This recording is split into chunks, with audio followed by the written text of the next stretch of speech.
Chapter 1138 Earth's Pulse. After gathering all the black stone barriers, past Princess poured the power of these barriers into her own black iron heavy armor. The armor called Earth's Battle Garment is a weapon specially granted by the King of Undead, the ruler of the underground cemetery, for the last giant. During battle, they can freely switch between attack mode and defense mode. The defense mode can create a huge strategic defense layer, like a wall made of black stones. The attack mode can instantly increase the weight of the black iron giant several times over. Gravity domination. The black iron giant doesn't need to follow scientific laws like human-titled machines. It is not a product of science, but a mysterious creation. The giant is a natural earth child, with one of the most powerful abilities in the Leviathan bloodline, second only to the dragon clan.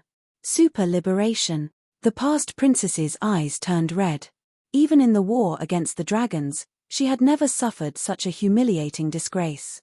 Exposed to others, and then rudely pushed down and trampled upon. Revenge. Revenge. Overthrow this monster that came out of nowhere. This thing is not a giant, it doesn't have any traces of giant bloodline. The past princess, who fused with the black iron giant, is completely certain of this. From the body of this silver giant, you can't feel any signs of intelligence, but there is also no scent of death. It's like the silver giant is just a simple puppet. No matter what it is, she wants to tear it apart. The right hand of the black iron giant started to swell unnaturally, followed by the left hand, left foot, right foot, and finally the entire body began to distort. The height didn't increase much, but the overall size almost doubled horizontally. This transformation occurred as the giant's flesh absorbed the tremendous power of the Earth's veins. The current black iron giant weighs several times more than before, and its strength has increased by over 500%. Originally, using this furious state, it tore apart a dragon with its bare hands and rescued Princess Past. In contrast, Yunshi entered a state of peaceful breathing. Free from all distractions, Yunshi wholeheartedly recalled the state when teacher Cassina the battle god took over his body. At that time, as the water god's bride, he gained the support of the entire water god's world. With the help of the wind sail robe, the white emperor mask, and the water god's crown, he embraced the power of Hydera the water god and became the spokesperson of the world. Yes, that is also a form of God's vessel, but different from the faceless god. It is a living container, with the authority obtained as the water god's bride. It was because he had the qualification of God's vessel at that time that Cassina the battle god could bestow his will upon him and defeat Shea Longness the sky sword who attempted to invade the water god's world. The only one who can fight against gods is another god. The power that corresponds to the legend ranked can only be the power of the legend ranked. Using hero ranked moves, God's vessel cannot show its true power. The faceless god corresponds to the essence of the god's field. Using simple rigid or soft body moves to control it would be a waste of its godly body. Gods against gods. Give it a try, there's not much time left. Facing the enraged black iron giant, Yunshi felt immense pressure. It's not just about winning or losing, but it's a time-limited ultimate challenge. He has used that move twice. The first time was when he was possessed by teacher Cassina the battle god and his opponent was Shea Longness the sky sword. The second time, it was in the future shown at the White Lotus Secret Treasure exhibition, where he faced the challenge of Cassina the battle god. After immersing in the gravel of the River of Time for 1,000 years, he broke through and danced in the sky with Cassina the battle god. The third kind of divine technique he mastered. The passage of time seemed to slow down at this moment. Yunshi lifted his left hand, like a graceful bird spreading its wings, while his right hand descended. One hand corresponds to heaven. One hand corresponds to earth. The black iron giant is naturally the embodiment of the power of earth. It can endlessly use the power of the earth when stepping on the ground. The realm that Yunshi is about to enter is a higher level called the field. Heaven and earth, yin and yang, strength and gentleness. This is the undefeated champion of the Battle Gods Grand Martial Arts Tournament. The Sky Sword Cassina the battle god created this divine technique after reaching the legend ranked. It is a legend within the battle god genre. Fearless charge. The black iron giant, with its body flowing with hot magma, deserved to be called the lava giant. No matter what's in front of us, smash it. This was the mandatory order given by Princess Past. No need to consider who the opponent is, just need to know where they are, then charge up and defeat them. Fearless and invincible, even the ancient weapons like the Emerald Sea Dragon Beast and Rift Space Dragon would not want to face this move on the ground. It was the Black Iron Giant's ultimate technique. The entire Black Iron Giant resembled a suddenly moving volcano, carrying the aura of destruction, charging towards the silver giant that suddenly stood still. Behind it, there was a blazing trail of fire, looking as if hell had opened its mouth. Seeing this, Yunshi stretched out his own white palm and synchronized his consciousness with the Parfu system. The Parfu system, which could originally support about 4 minutes, began to sound an alarm due to the rapid heating. The slime separated from Yunshi's wrist and chest started to heat up, and the other sub-bodies scattered within the body of the faceless god also shouted, Parfu, Parfu. Just by starting, the load capacity of the Parfu system approached its limit value. This was the cost of wanting to use divine techniques. If Parfu's body characteristics weren't special, and if it hadn't absorbed some of star-hunting dragon Mew Mew Narabel's flesh and blood, this move would probably be impossible to complete. The physical vessel of the faceless god. Yunshi's own memories about this move. Parfu system, which serves as the connection point between the two sides and possesses the flesh and blood of star-hunting dragon Mew Mew Narabel. Only when all 3 conditions are met can Yunshi unleash this divine technique, known as the magnificence of sky dance from the Cassina the battle god lineage. The past princess, transformed into a gigantic lava giant, approached Yunshi, who was making a strange starting gesture, and suddenly felt a lightness throughout her body. A silvery radiance flashed as Yunshi raised his wrist and gently pressed it against the lava giant's skin, which could exceed 10,000 degrees, lifting the lava giant that possibly weighed over 10,000 tons in an incredibly gentle manner. Yes, this was a strike that disregarded the laws of physics, a strike that stepped into the realm of the divine. The first stage of the magnificence of sky dance initiate. Chapter 1139 The Magnificence of Sky Dance Heaven Style, activate. Yunshi's hands, perfectly and accurately pressed against the chest of the Black Iron Giant, instantly creating a pathway that connects to its soul. The two of them flew straight up into the sky, dancing together. The immense energy from the Black Iron Giant, taking the form of a lava giant, was instantly extracted and flowed into the body of the faceless god. Only the god's vessel could extract and contain such vast energy in an instant, so this technique was not meant for ordinary people or hero-ranked individuals, but a true divine skill. Oh, oh, oh, oh, oh. The past princess, who was lifted from the ground and tightly held by the chest, let out an unusually terrified scream. She is afraid of heights. Yes, it's an unspeakable fact, and it's a weakness that most giants, who are used to the power of the earth, have. The reason why it is not a weakness is because as long as they walk on the ground, even a dragon would find it almost impossible to lift them into the air. As an Earth-child giant, they are basically merged with the ground when standing on it, making it impossible to be knocked away.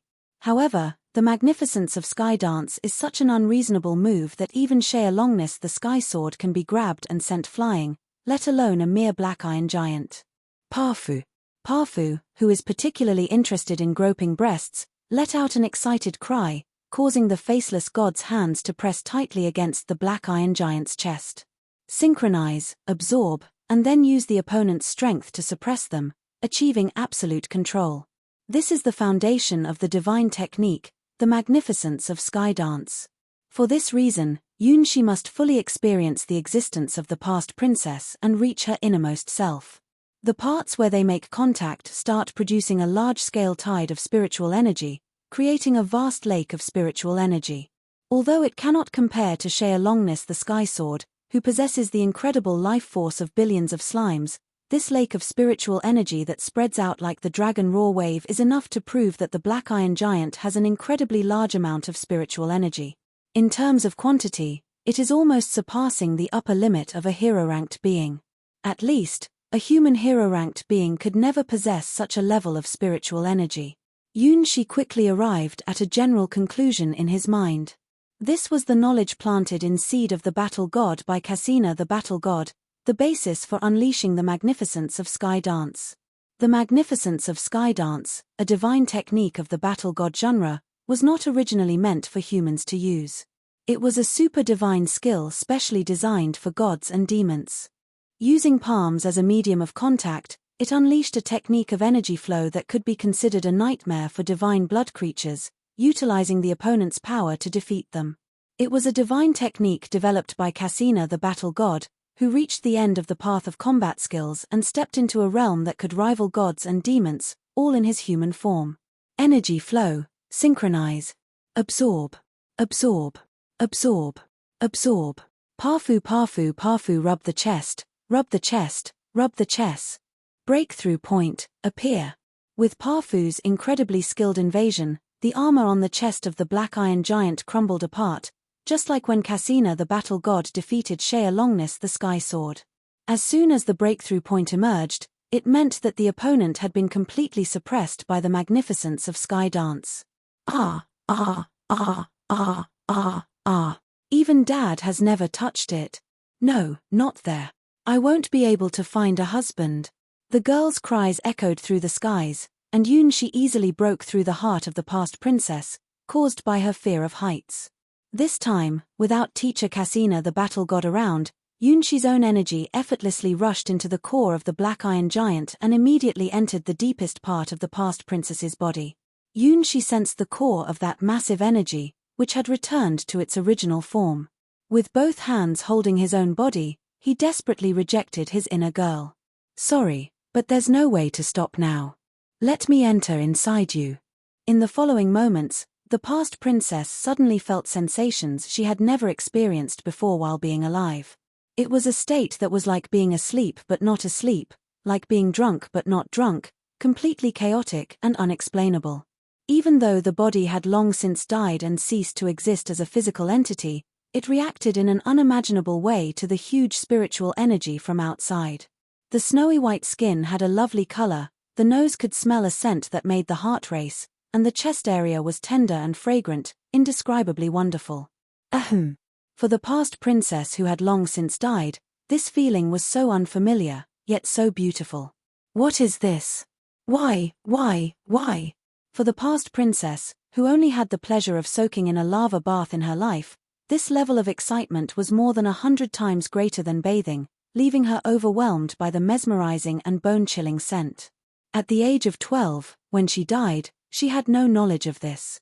She didn't have the divine era of Adli as an enlightenment book, she was truly a blank slate.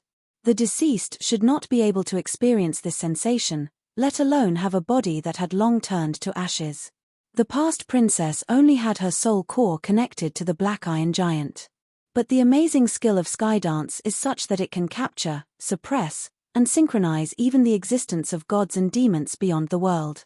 Compared to Shea Longness the Sky Sword, who could still resist with all her might and was eventually broken through by chance, past princess's resistance ability was much weaker, or rather, she had no defense at all. Before long, tears and wailing turned into sweet, pitying whispers, as if lovers were whispering in each other's ears. Within the core of the Black Iron Giant, past princess, who was captured by Yunshi, stood with her snow-white and bare feet tense, enduring an indescribable mix of charm and sobbing, making her irresistibly adorable. The 12-year-old girl's chest was as soft and wobbly as a marshmallow or jelly, pressing down on it felt like touching the clouds, indescribably wonderful. Despite her petite size, she had an endless elasticity. With just a light pressure, Yunshi's palm was immediately bounced off by this delightful bosom, creating an unparalleled sensation. It was soft, smooth, and had a kind of elasticity that seemed to push Yunshi's hand away. Even without relying on sight, just by focusing on the nerves in his palm, Yunshi could picture the adorable appearance of that small, tender chest. More spiritual energy was extracted by Yunshi's hands from the Black Iron Giant's body, forming vast clouds of spiritual energy in the sky. These fluffy clouds of energy surrounded Yunshi and the Black Iron Giant, taking away any chance of resistance that the already weak giant had left. The channel for the flow of energy is fully open, soaring high in the sky, moving gracefully. This is the magnificent heaven style of the sky dance. Chapter 1140 Crack Crack. In the sky of the Seer Kingdom, there were continuous cracking sounds coming from the massive cloud of energy. It meant that the Black Iron Giant's defenses were being broken, and Yunshi could do whatever he wanted to it. Every crack represented another time the indestructible body of the Black Iron Giant was being crushed. Well, don't misunderstand, this isn't about torture or anything like that, it's just Yunshi using his sealing powers. Time was really tight, he didn't have any time to think about anything extra. In this battle, he really gave it his all, even forcing out the incredible move called the Magnificence of Skydance, which was the best proof. Thankfully, Parfu, who had the talent for rubbing chests, was very helpful in helping Yunshi break through the defense of the Black Iron Giant. With the good touch developed through Parfu's training, Yunshi was able to perform the Magnificence of Skydance this time with ease. In just 1 minute, they quickly captured the past princess's city, completely breaking down all of the young princess's defenses, both physical and mental. By absorbing the opponent's energy and forming a special reverse circuit, this is the crucial first stage of the divine fighting technique called the Magnificence of Skydance, also known as the heaven style that rises to the sky. When the total amount of energy gathered in Yunshi's hands, pressing against the past princess's chest, reached the requirement, a huge flower bloomed in the sky. Around the bodies of the two giants, countless tidal waves of energy transformed into massive pillars of light. This was a complete mixture of Yunshi's energy, the past princess's energy, and the Black Iron Giant's energy, causing distortions in their life imprints and signs of interference. Woo woo woo. The past princess let out a quiet sob, whether out of unwillingness or resignation, realizing there was no way out. Hiss. A large amount of steam burst out of the body of the faceless god, a sign of the Parfu system overheating. Complete. The huge beam of energy connected the heavens and the earth, sealing the Black Iron Giant with a barrier almost as strong as the highest rank in the legends. This is the power of the heaven style, and it is currently Yunshi's limit. As for the earth style, which forms higher-level seals and extracts divine power from the earth, Yunshi is unable to use it at all, as it exceeds his abilities. After sealing all the energy nodes on the Black Iron Giant's body, Yunshi finally released his hands that were tightly pressed against the giant's chest. Then, he reversed and embraced the giant's body. The next moment, the two giants started falling together from the sky. Heaven style, concluded. Yunshi's battle mode had reached its limit as well. Just like when he first arrived in this world called Seer, Yunshi hugged the body of the Black Iron Giant and fell from the sky. It was like twin stars falling from the sky, inseparable. In the next moment, he held onto the big body of the past princess's Black Iron Giant and kept his hands close to her chest in a strange posture. The two bodies rapidly descended from high up in the sky towards the ground. Boom! The ground at the center of the nuclear explosion was once again blasted open by the two people falling from the sky, creating a huge trench several kilometers wide and stretching for dozens of kilometers. That scene was too shocking for the Holy Silver Dragon Knight Order in the distance. It was like the power of a divine being in legend. Yunshi, panting heavily, looked at the Black Iron Giant that he had pushed to the ground. His chest was tightly pressed against it, his feet apart, and his entire body locked by the enormous energy of the giant. Did we win? Did we really win? The energy of the Black Iron Giant's whole body was sealed. Because of the fall from the high altitude, the black armor was covered in dust, but it still had power. The earth is continuously providing this giant with the ability to recover. Truly, it is an Earthchild's giant. Even though all the energy nodes are sealed by the heaven style, as long as it continues to lie on the ground and absorb the power of the earth like this, it will eventually regain its strength. Only heaven style can't fully seal this Black Iron Giant. Maybe we need to use earth style as well to achieve absolute confinement. Unfortunately, Yunshi can't use it. He has already reached his limit by using heaven style to unleash the magnificence of sky dance as the faceless god. There's no need to think about using earth style. In the center of the nuclear blast area that has become a death zone, unexpected flowers bloom on the once lifeless ground, within the huge gorges created by the two. Those are natural phenomena formed by the dispersion of spiritual energy sealed by heaven style. It's the same beautiful scenery as when Shea Longness the Sky Sword was sealed. The magnificence of sky dance is a divine technique used to save the world. It is a move that brings life and hope to the dead world, offering the lives of gods and demons as sacrifices, bestowing blessings upon the beautiful world.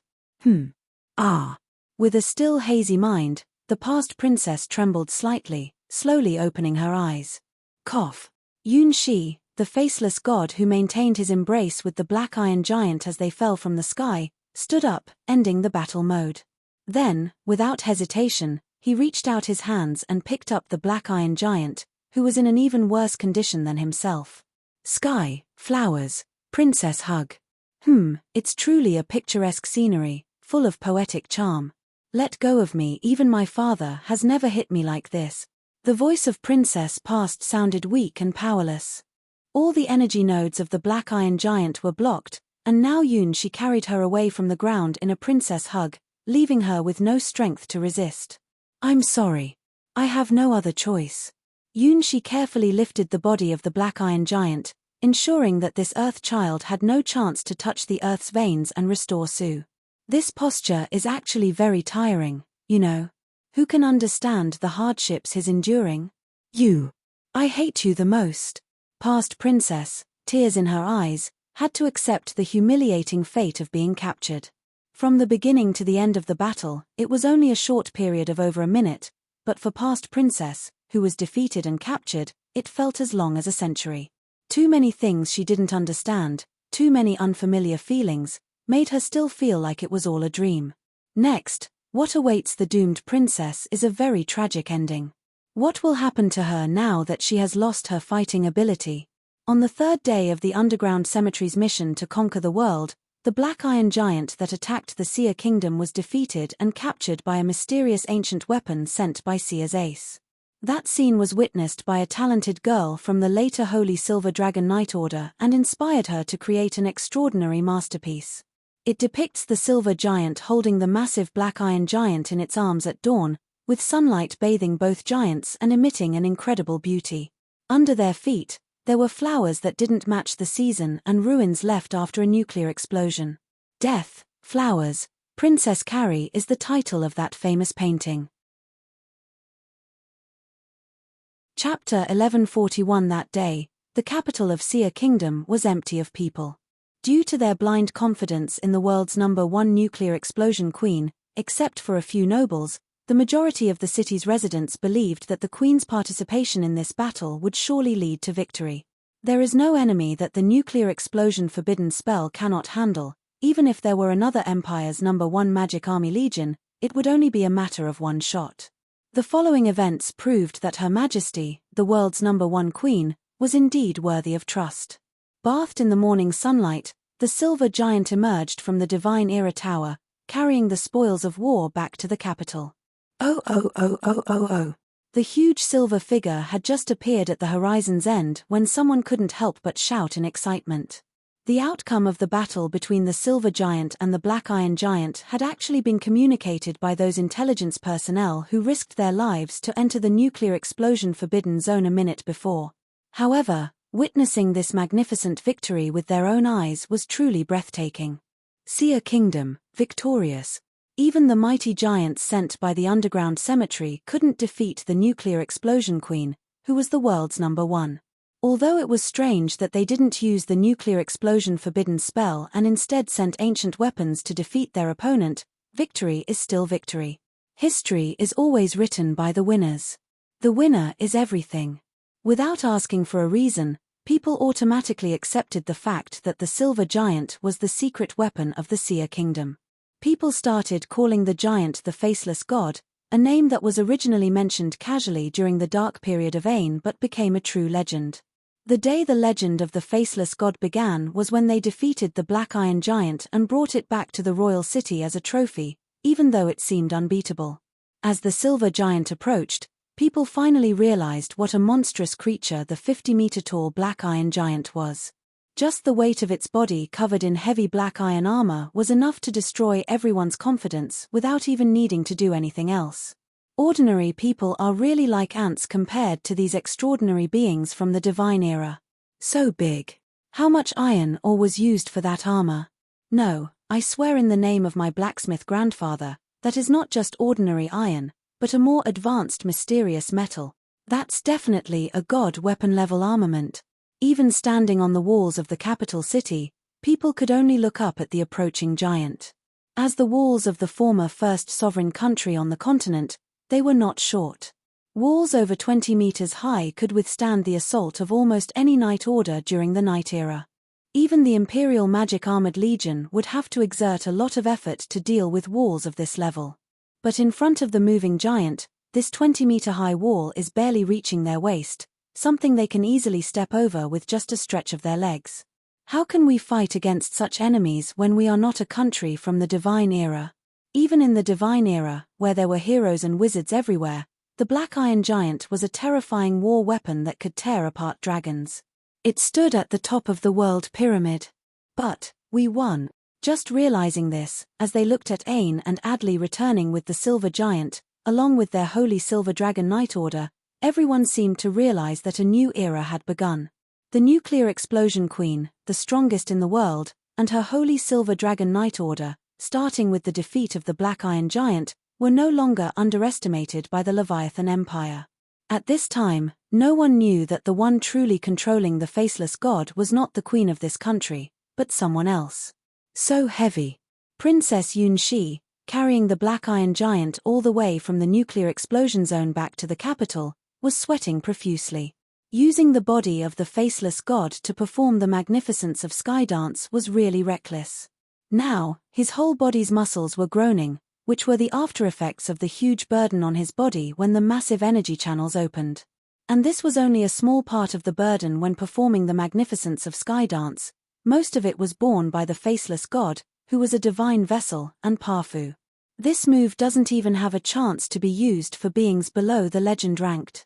If it wasn't for Cassina the battle god taking over his body and remembering the way of using the magnificence of Skydance, along with the future evolved in the River of Time by the White Lotus secret treasure, Yunxi wouldn't even be able to learn, let alone use, this move. This is something that Cassina the battle god didn't teach Yunxi in his Seed of the Battle God. It's completely beyond what was taught. I am not heavy, not at all. Die. Die. You big villain. Give my body back. If you don't give it back, I will curse you to death. With his body sealed, only the soul core of the past princess can move around Yunxi, occasionally using her fists and legs to attack the main culprit who caused her such misery. Of course, her attack power is almost zero. Without the formidable body of the Black Iron Giant, the past princess, who only has her soul core left, can only scare children now. A gust of wind blowing, making the curtains move slightly, or having hair appear in the mirror, this is the extent of the past princess's interference with reality. For Yunxi, who had already encountered countless monsters and even pretended to be the successor of the Ghost Sword, this level of mischief was absolutely adorable. Being attacked by those soft and fluffy punches and kicks, similar to cotton, actually provided some much-needed rest for his exhausted body. It would be even better if it were stronger. Right there, and there too. Step on it again, give it a kick. It's really heavy. This princess hug might be the heaviest in Sia's history, and the Parfu system is already protesting. Swoosh. Swoosh. A large amount of steam gushed out from the head and shoulders of the faceless god, a sign of the Parfu system overload. It only took a little over a minute to defeat the Black Iron Giant, but it took several hours to carry the giant back, and Yunxi couldn't just leave it unattended. If the giant touches the ground, it won't take long for the seal of the magnificence of Skydance to be broken by the surging power of the earth veins. In the first stage, only the heaven style of the magnificence of Skydance cannot completely seal the giant. At most, it temporarily seals all the vital energy nodes inside the giant's body. This very long princess hug is really unavoidable. There is only one place in the entire Sia kingdom that can deal with this giant. The tower where the faceless god resides is almost as mysterious as the underground cemetery. Chapter 1142. On the fourth day of the underground cemetery's emergence, the war within the Leviathan Empire's territory also came to an end. The result was beyond everyone's expectations. In the prolonged battle that lasted for a day and night, the titled machines of the Leviathan Empire were defeated. Even the army of developing mechanical cannons were sent into battle, blowing up half of the central water vein.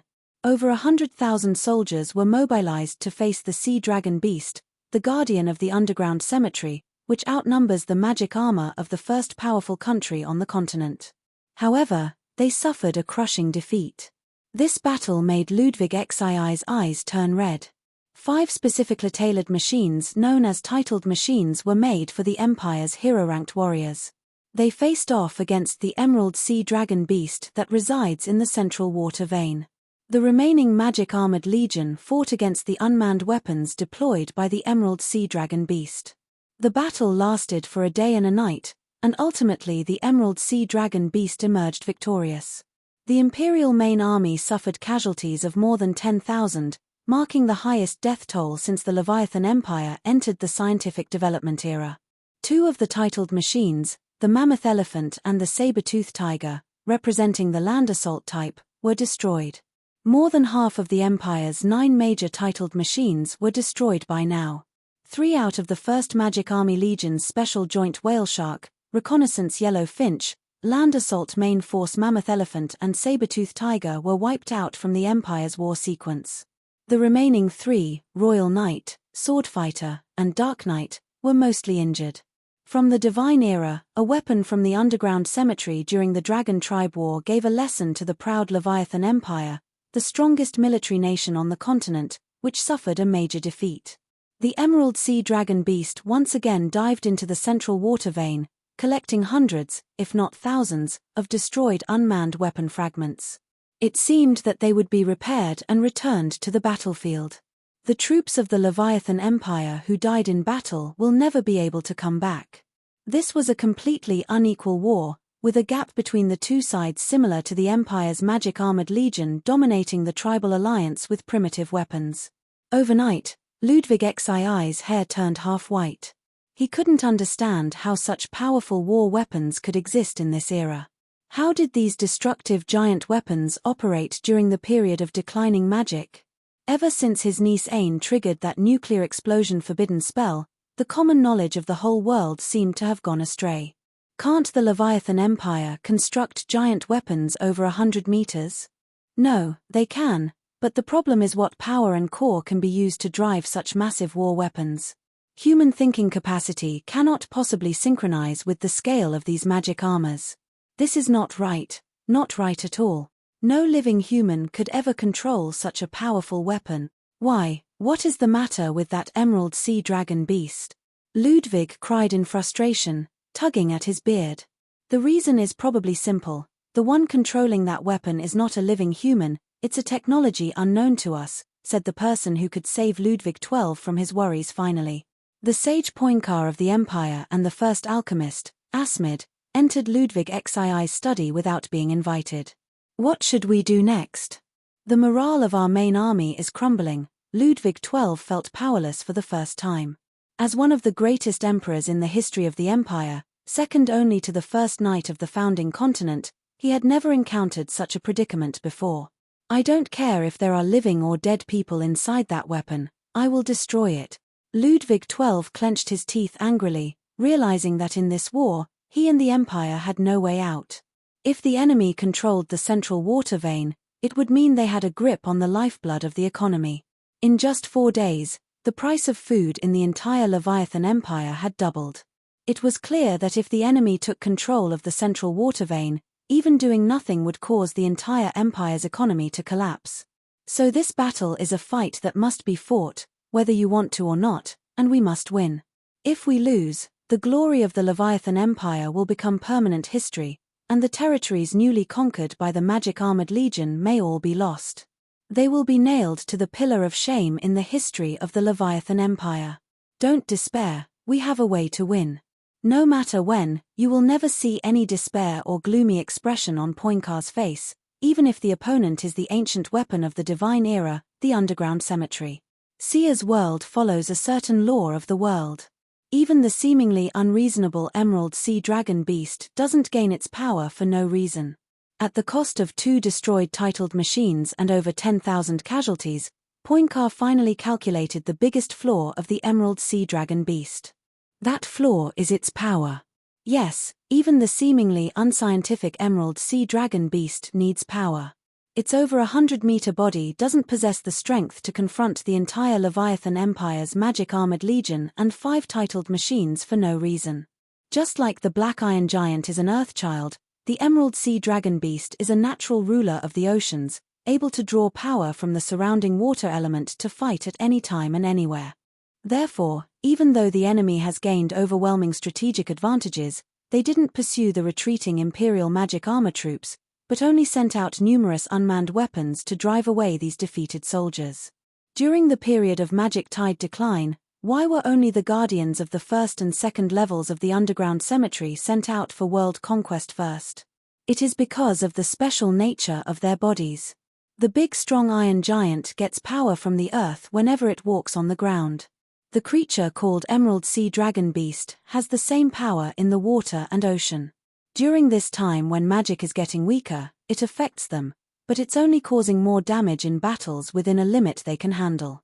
As long as they don't come across something like the Faceless God, which is even older and more mysterious than them, both the Black Iron Giant and the Emerald Sea Dragon Beast are almost unbeatable. So, Your Majesty, are you really willing to pay this price to win?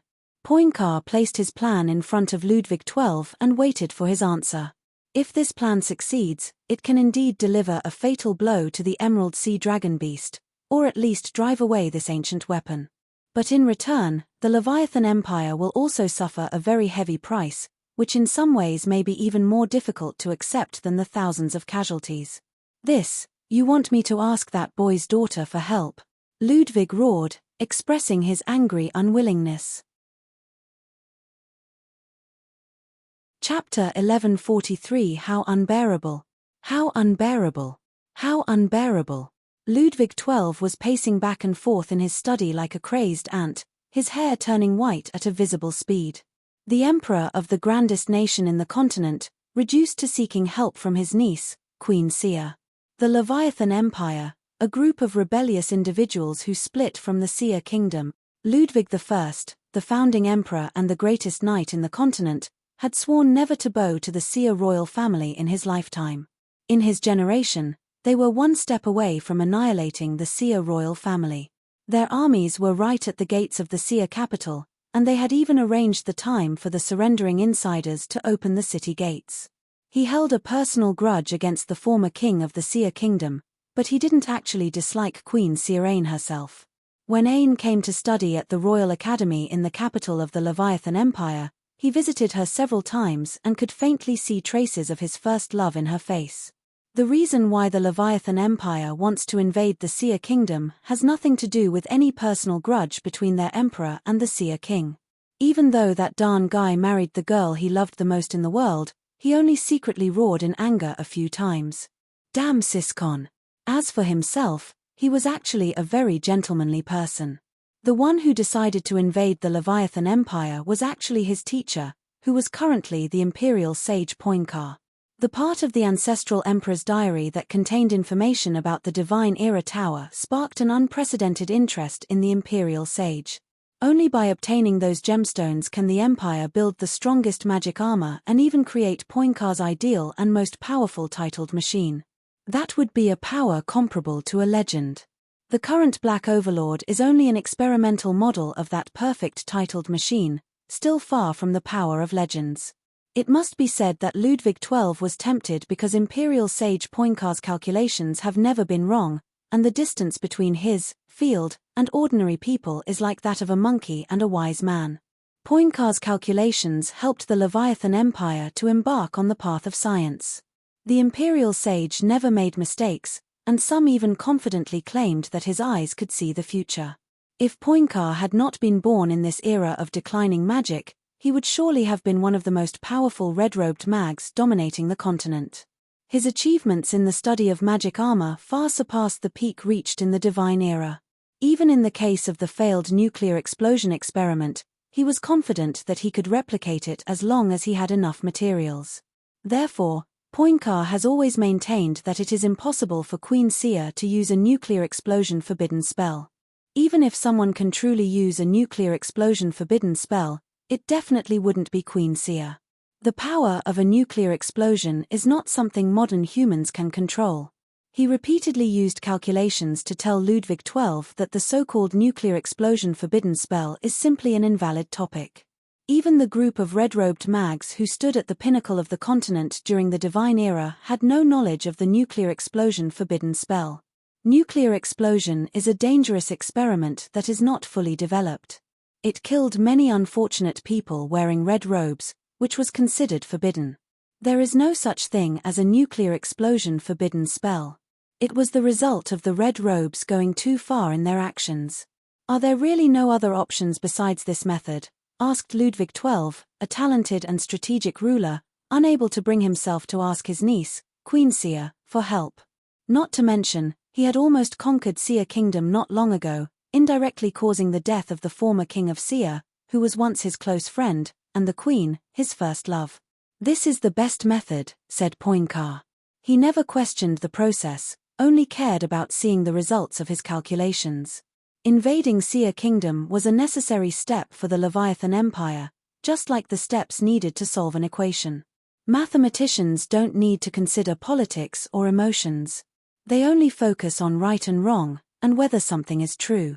In the world of mathematics, there is only the purest truth. All the advice he gave Ludwig XII was based on this truth. I understand, sighed Ludwig XII.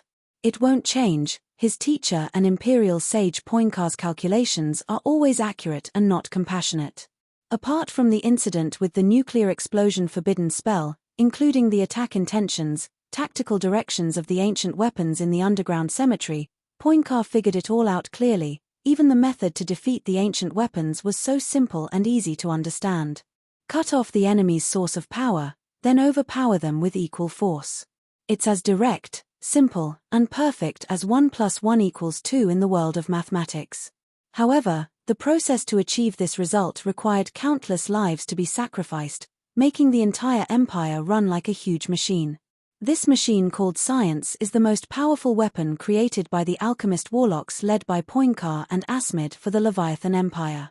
It's also the foundation that allowed the Leviathan Empire to become the strongest country on the continent. At this point, there is simply no way to stop. Even as the emperor of the empire, he has long been tied to this war vehicle called science, driven by the will of the entire empire, and can only keep moving forward. Science allows for failures, but it absolutely doesn't allow for retreat. The noble folks who long for victory, the people who have absolute confidence in the empire, and the scholars and alchemist warlocks who put everything on the path of science, all of them together, have made the Leviathan Empire what it is today. If the empire loses this will and spirit, it will collapse and be defeated completely. When Ludwig XII drew back the curtains of his study, he saw the magic army legions inside the royal city, undergoing rest and replenishing their new equipment. Many of their members were severely injured in the battle against the Emerald Sea Dragon Beast, and some even lost their limbs. They were now getting temporary mechanical limbs created by the alchemist warlocks who were working tirelessly. Many clenched their teeth in anger, some drank heavily, and quite a few cursed aloud. But no one shed tears. They still believed in their emperor and imperial sage Poincare, knowing they would bring them victory. The empire's morale remained high, and the spirit of determination stayed strong. Even though this was the largest defeat the Leviathan Empire had ever suffered since entering the era of science, these Knights of Steel remained the empire's knights. Leviathan Empire has not yet lost. Chapter 1146 Yoon She had a dream. He had a strange dream, somewhat tinged with a faint feeling of sadness. In his dream, he lay in the middle of the earth, gazing at the endless expanse of the Milky Way, as if he had been waiting for something for a long, long time. Many, many things had happened in the place where he was. War, disaster, death, newborn. Many, many races have walked through their own lives on him, and then returned to dust and earth. Even majestic dragons cannot resist the passing of time, eventually turning into dust and returning to the earth. Then, a tall tower was built. Dragons and 12 humans built this tall tower. They were the earliest human bloodline in this world, and the most proud and outstanding dragons. With unity, They researched various methods, seemingly wanting to prove the existence of eternity in the world, and build a building similar to a landmark for this world. The purpose of this building is to hatch dragon eggs that have lost their mothers. For the dragon clan, nothing is more important than offspring. In order to hatch the dragon eggs, they can use the power of their entire clan and order the help of all the races in the world to achieve this goal. Most of the time, these efforts ended in failure, and most of the dragon eggs that lost their mothers failed to hatch. There were only 1 or 2 successful examples, but even so, they brought great joy to the dragons and considered this tower, built by golden humans, as a sacred place. They praised this tower and sincerely hoped that it would be a proof of friendship between humans and dragons. The people of that era were very good friends with the dragons. However, as time passed, the golden humans, known as the Child of God, also started to die one by one. For thousands of years, humans began to spread across the entire continent, becoming the largest intelligent population on the continent. With the appearance of a certain human, the history of humans began to undergo significant changes. More imaginative ideas based on magic, astonishing enlightenment of wisdom. Perhaps that humans simply wanted their own population to become better, and a few of the golden ancient people who considered him their own child were pleased to see this change. However, after humans awakened their civilization and wisdom, they were no longer satisfied with being subservient to the dragons and eventually started a war. Many humans died. The dragons angrily destroyed all the humans who dared to rebel against them. The last golden ancient people chose to join the battle and fight against the dragons, who were once their friends. In the end, the possibly most outstanding human in history swept through everything with an army of immortals, defeating the mighty dragons. However, he was not happy at all because it was not what he had expected. When he finally sat on the highest throne representing the continent's ruler, adorned in dark armor, he felt only overwhelming sadness. Beside the icy throne stood 4 enormous war machines. Each of these machines possessed a power that surpassed the apex race of this world's pyramid, and their combined strength left even the dragons in awe. The king was born on a battlefield of blood and fire, stepping on countless bodies, most of which were humans, with a small fraction being Leviathan's kin. Death accompanied him, granting him everything while also taking everything away from him. The Dark King of Undead finally vanished in the underground cemetery, where his friends, benefactors, and loved ones were. Ah, so that's how it is. This is the mark he left in this world, even if everything has been erased from history books. But this world won't forget, and this land won't forget. His throne has always loomed over this land, awaiting the return of the King of Undead. That is the spot the River of Destiny has prepared for this monarch. However, the King of Undead, who entered the underground cemetery while holding the body of his beloved, left a sorrowful and mournful silhouette. He never wanted to become a king. It was only a desire for more happiness. Where did it all go wrong? Such a sad story. Yunshi opened his eyes, realizing that this was not an unfounded daydream, but the unconscious depiction of the life of the owner of the underground cemetery, as narrated by Ain, Adley, and the past princess. The strongest hero of mankind. The champion who ended the war between mankind and dragons in the divine era. The holder of the continental crown. With many honors to his name, the King of Undead truly lives up to his title. He possesses the power over life and death, and is the creator of various forbidden spells and magic in the divine era. Even the origin of the forbidden curse nuclear explosion is closely linked to the King of Undead. Without him, mankind would have been defeated in the war against dragons long ago, and could even face extinction. It's only natural for Dad to become the champion of the land. According to the alliance between mankind and dragons, the land originally belonged to Dad.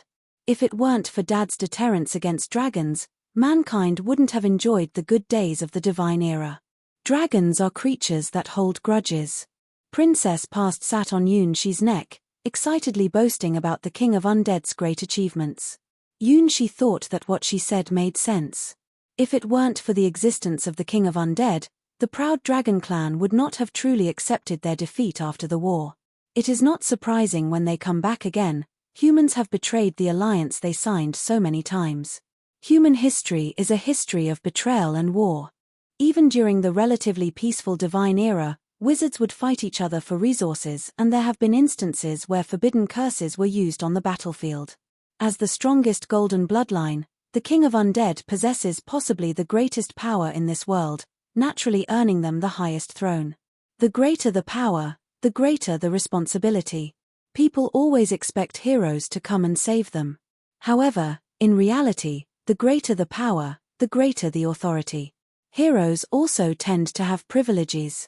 If it weren't for Yunshi's main task to collect 12 constellation gods' weapons, he would actually have a great admiration for the King of Undead.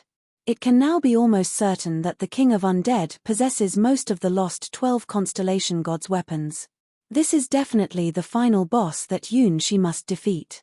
Based on the information revealed by the past princess, the King of Undead themselves is a descendant of the golden bloodline from a previous generation, and was adopted by the true golden ancient people as their golden son. The golden ancient people who passed away on the battlefield were his benefactors, friends, and lovers. The constellation gods' weapons they left behind, apart from being relics of those who had already passed away, mostly ended up in the underground cemetery, so they completely disappeared in the later records of the Divine Era. This is truly an admirable opponent. Understanding who his opponent was, Yunshi sighed and stretched lazily, embracing the past princess who had been holding him by the neck from behind. What are you scoundrel, trying to do? Let go of me, you bastard. You damn silver dragon. The past princess who was suddenly attacked from behind by Yunshi shouted, with a face that said, no matter how you torture and ravage me, I will never surrender to you. You may have my body, but you will never have my heart. Well, it seems that during the time Yunshi was sleeping, a certain little princess's education from the original 3 Divine Era books proved to be very effective. How many days have I been sleeping? Yunshi stretched out his arms and legs, looking at the blushing past princess who was running away, feeling that she seemed to have awakened some strange quirks. 3 days, Lord Silver Dragon, said Ain, relieved as she watched Yunshi wake up next to Sue. She was very busy during these 3 days. After Yunshi easily defeated the Black Iron Giant, he immediately fell asleep, leaving all the troublesome aftermath for Ain to handle on her own. During these 3 days, she was exhausted by news from the major powers on the continent, the compensation for the losses caused by the giant's attack within the kingdom, and the troublesome demands from the neighboring country. Being a queen of a country, especially a wise one, meant having to deal with too many matters. Only by returning to the interior of the Divine Era Tower, where the faceless god resides, the safest place in this world, and also the prison where past princess is held captive, can she finally find peace. In these past days, the kind-hearted past princess has become best friends with Adley, and they share everything with each other, even knowing Lord Silver Dragon's identity. Probably, it seems that Adley, this lady from her own ancestors, is already a prize of Lord Silver Dragon, and will never be apart from Lord Silver Dragon for her whole life, regardless of her identity. At the same time, Ain was very surprised to learn various information about the underground cemetery. In fact, that place was the most powerful force of humans. If it weren't for the decline of the Magic Tide period, the underground cemetery could send out an undead army of over 10 million at any time, easily sweeping across the entire continent. In the Divine Era, the war between humans and the dragon race, the army of immortals created from countless human heroes and Leviathan monster corpses defeated the giant dragons who represented world dominance. Even in modern times, no country could withstand the undead army that once swept everything. The ruler of the underground cemetery was always the true king of the continent, the legitimate holder of the continental crown. It's no wonder that humans eventually quietly erased his existence from history. The fact that the true owner of the continental crown was the King of Undead made the rulers of the later Divine Era clearly fearful.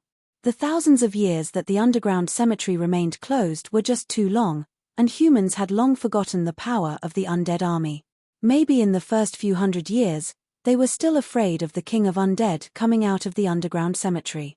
But as time passed, there was no sign of it, and the human rulers naturally refused to settle for being mere proxies, completing a bottom-up usurpation.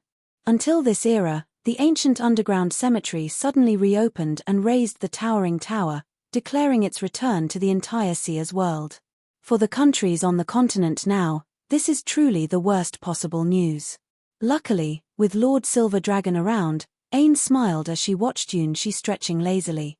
No matter what kind of enemy, as long as Lord Silver Dragon is there, everything will be fine.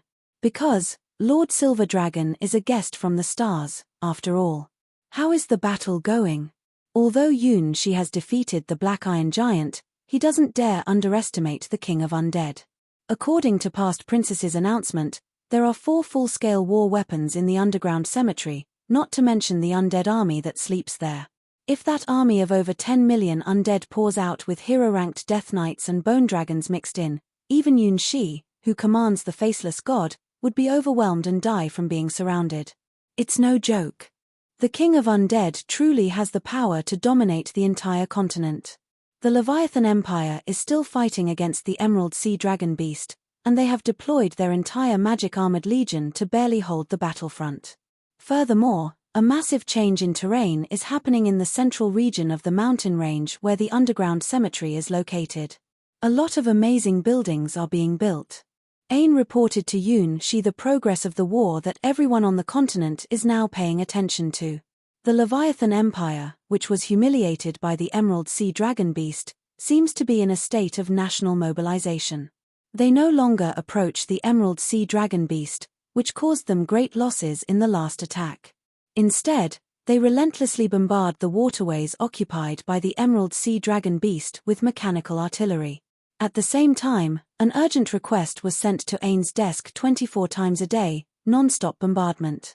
The message is extremely simple. The Empire is willing to do anything to obtain assistance from the strongest ancient weapon of the Seer Kingdom, to fight against the Emerald Sea Dragon Beast that continues to invade the Empire's waterways.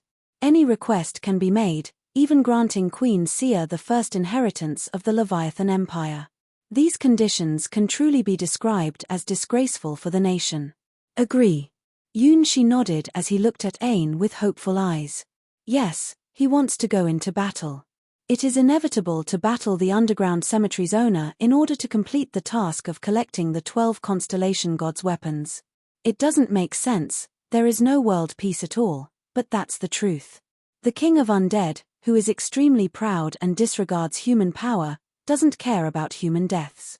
From the story of Past Princess, we can know that he cares a lot about his friends, benefactors, and lovers, but he doesn't care about the deaths of ordinary people. He is the strongest hero of humans, but definitely not a perfect hero. Instead, he is a complete anti-hero who completely follows his own will. His fighting style is to drown all opponents with an endless undead army, a battle style that even makes the Dragon Clan shudder. To have a conversation with such a king, you must show your own strength, even defeat him, in order to obtain what you want. What Yunshi chose is the most difficult path. Chapter 1147. On the 7th day of the underground cemetery's birth, the Leviathan Empire's central water vein battlefield. Fire. Coordinates locked. Give them a strong beating. Accompanied by hysterical roars, screams, the Empire's latest mechanical heavy artillery emitted the distinctive roar of a steel beast. Streaks of fire darted through the sky, launching a new round of blanket bombing towards the central water vein several kilometers away. The Empire artillerymen responsible for operating the heavy artillery, even with earplugs, their eardrums were on the verge of being shattered by the tremendous firing sound of the artillery. Many people had bloodshot ears, and some could no longer hear any sound. One after another, small mushroom clouds bloomed around the Empire's central water vein, turning the originally calm and peaceful river into a flurry of flying water droplets. Blow those bastards to pieces. Damn it. Let them taste the firepower of our empire. For 3 consecutive days and nights of constant bombing, many people have not been able to sleep, all for the glory of the empire and their own beliefs. The barrels of the latest Type 250 cannons of the Empire have been rendered useless by hundreds in the past few days. Over 10 new artillery camps are scattered within a 10-kilometer radius of the central water vein in the war zone. They relentlessly bombard the central water vein, known as the Empire's Mother River, day and night, at any cost, in order to suppress the activities of those terrifying unmanned weapons. Everyone knows that if those hundreds or even thousands of unmanned weapons were to burst out from the central water vein, the Empire would be completely doomed. Throughout the 7 days of the war, everyone has felt a chill down their spine from those eerie unmanned weapons. It is an unmanned weapon with a lower body resembling an icy blue snake and an upper body consisting of a triangular torso and a pair of diamond-shaped mechanical arms. The icy blue snake body allows it to freely move in water and on land, while the diamond-shaped arms can either pierce through enemies in close combat or shoot out water projectiles. Don't be deceived by these seemingly harmless transparent water projectiles, as they have turned countless Empire soldiers into sieves. Unlike the Black Iron Giant, which is specifically designed to battle dragons, War Dancer's Emerald Sea Dragon Beast has the ability to create its own army. These weapons, called sea serpents, were the ones that disrupted the entire supply line of the Leviathan faction, causing a severe shortage of support for the Leviathan Empire. No living creature with intelligence would enjoy fighting against these lifeless weapons known as sea serpents. Losing meant facing certain death. Winning would only result in some unusable metal scraps with no real benefits. Fighting against the sea serpents offered no glory or fervor, only the coldest of life and death struggles. This was a reflection of the battle between the dragon race and the King of Undead's undead army. The Leviathan faction, overwhelmed by countless undead through sheer numbers, suffered deaths that were impossible to count. As mass-produced unmanned weapons, even if the sea serpents were blasted into pieces by the heavy artillery of the Leviathan Empire, as long as the metal fragments that formed their bodies were recovered, they could be reassembled and back on the battlefield in just a few hours. They have no concept of intelligence and faithfully adhere to the war rules set by their core. They are undead soldiers controlled by the War Dancer. Even if the Empire had blasted these sea serpents into pieces dozens of times with heavy artillery, as long as the core metal fragments were recovered and recharged with water elemental energy absorbed from the water veins, the new sea serpents could immediately return to battle. Can't be killed, and even if killed, there's nothing to take as war loot. This is the greatest helplessness of humans facing the undead army. Besides defeating the ruler of the undead army, the highest commander of the underground cemetery, who is in charge of commanding the undead troops, it's just wishful thinking to try and win against the undead army. In this war, it is necessary to win against the guardian of the second level of the underground cemetery, the War Dancer who dominates the Emerald Sea Dragon Beast, and never leaves the central water vein, thus maintaining an absolute home advantage. Unlike the Black Iron Giant who only knows and needs to charge towards the strongest and most prominent enemy, the War Dancer never rushes in easily. Instead, she excels in gradually wearing down the opponent in a battle of endurance. Using her own advantageous strengths to reduce the enemy's fighting power, constantly making them bleed, this flexible and adaptive tactic is the War Dancer's specialty. She is very patient. Despite the imposing presence of Leviathan Empire's new mechanized heavy artillery, as if it could pin down the Emerald Sea Dragon Beast and keep its head down in the central water vein, the balance of the battle has already started to shift completely. The shells fired by those mechanized heavy artillery are not falling from the sky. Every shell and every scrapped barrel represents the Empire's valuable strategic resources. On the other hand, the shattered sea serpents only need to have their metal fragments collected in the central water vein for a short time, and they will immediately return to the battlefield, lively and energetic once again. When it comes to resource utilization, the Emerald Sea Dragon Beast of the War Dancer leaves the Leviathan Empire far behind. This was happening during a time when magic was not as strong as before. If it was during the Divine Era, when magic was plentiful, the Emerald Sea Dragon Beast could revive and transform into a sea serpent in just 10 minutes, and at the same time release more than 10 times the number of sea serpents as it can now. One characteristic of the Emerald Sea Dragon Beast is that it can fight alone.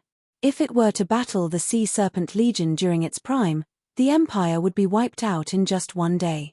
It was because of the decline in magical power during this time that the War Dancer had no choice but to be more restrained. They used this strategy of attrition to weaken the Leviathan Empire's army and waited for an opportunity when their ammunition would run out. The so-called scientific weapons of war have their limits.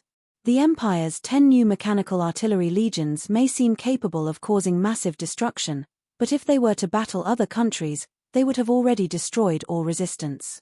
However, against the ancient weapon, the Emerald Sea Dragon Beast, the level of threat posed by these weapons is insignificant. The ancient war weapons created by the King of Undead are perfect weapons surpassing the Empire's titled machines. They are essentially creations supported by alien technology.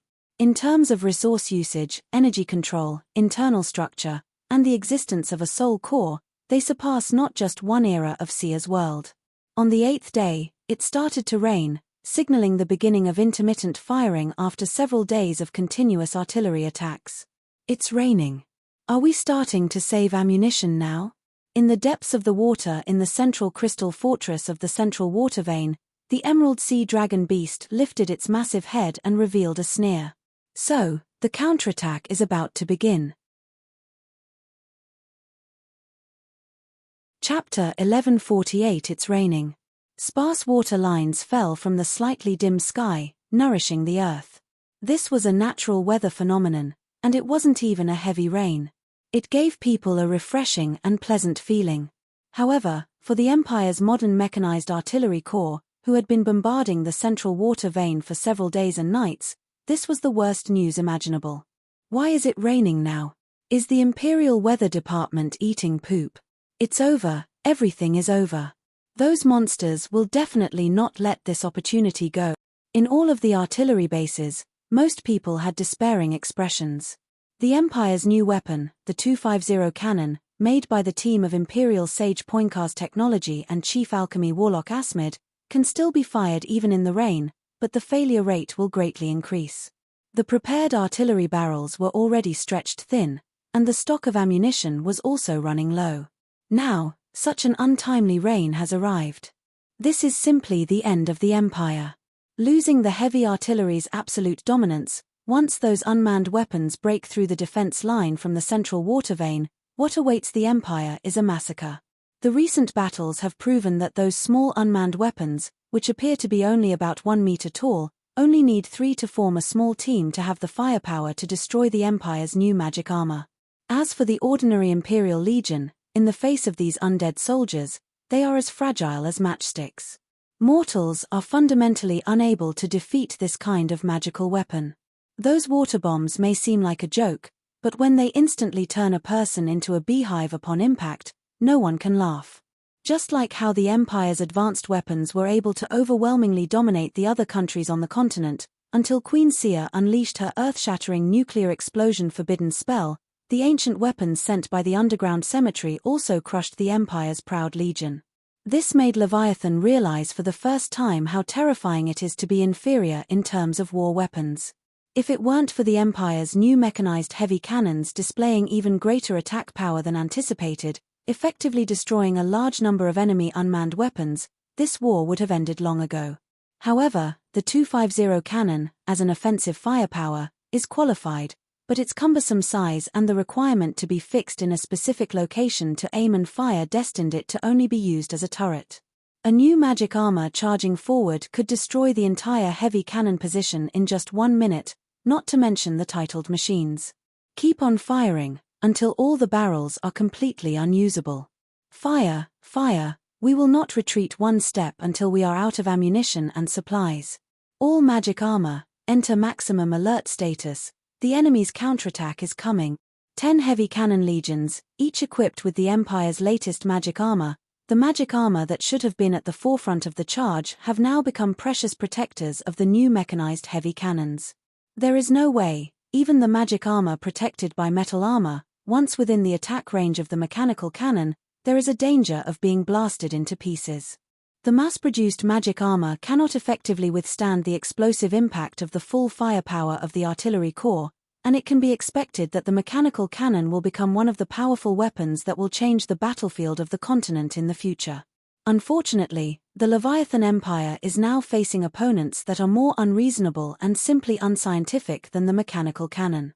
Hundreds and thousands of sea serpents rushed out from the Empire's central water vein, having learned from past experiences, forming a dispersed line advancing towards the Empire's artillery camp. The constantly winding posture, resembling a snake, may look somewhat funny, but its speed is not slow at all, and the icy blue body that forms its lower half leaves a very obvious trail on the ground.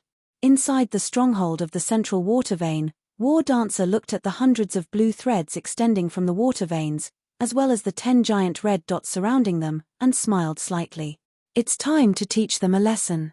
Let them see that long-range attacks are not the only thing they are capable of. The sea serpents who received War Dancer's command stood upright one by one, and then the icy blue structure of their lower bodies began to contract and coil up. 2 diamond-shaped arms are combined together, forming a weapon that looks like a diamond mirror. Absorbing the falling raindrops from the sky, it condenses the molecules of water and then locks onto the Imperial artillery camp several kilometers away. Ice spear, fire. Rows of ice-blue spears, each about 1 meter long, cut through the sky in the rain and headed towards the Leviathan Empire's artillery camp. Ice spears with elegant patterns descended upon the current headquarters of the Empire's largest elite army, faster than sound, and then burst open. Thousands and thousands of dazzling ice crystals exploded simultaneously, countless ultra-deep frozen ice fragments rampaged through the vast Imperial artillery camp, visible tracks quickly intertwining into a dense giant net. It was a web of destruction formed by millions of intersecting blue lights. Tents, soldiers, artillery, everything, except for the knights who controlled the Empire's magic armor, seemed as fragile as thin paper before the sharp ice crystals, easily torn into pieces. This is the sea serpent's most powerful attack method. Although it requires a rich environment of water element power to use, once used, it completely changes the tide of battle. This level of attack and penetration power may be slightly inferior to the Empire's new 250 cannon in terms of explosion range, but it is in a completely different league when it comes to resource usage. The ammunition of the Empire's new mechanical cannons was made of solid gold and silver. Meanwhile, the ice spears of the sea serpents exploded with the freezing rain or in water. In terms of the scale of the war, the Leviathan Empire was still in the stage of using heavy cannons. However, the sea serpents had reached the level of self-propelled unmanned weapons. Just the piercing impact of 3 ice spears caused the constant booming sound of the Empire's cannons to become sporadic. This was the result of the Empire's new magic armor fighting desperately. In just 1 minute, the Sea Serpent Legion, benefiting from the rainy weather, almost annihilated the Leviathan Empire's most powerful new cannon army, completely crippling 10 legions.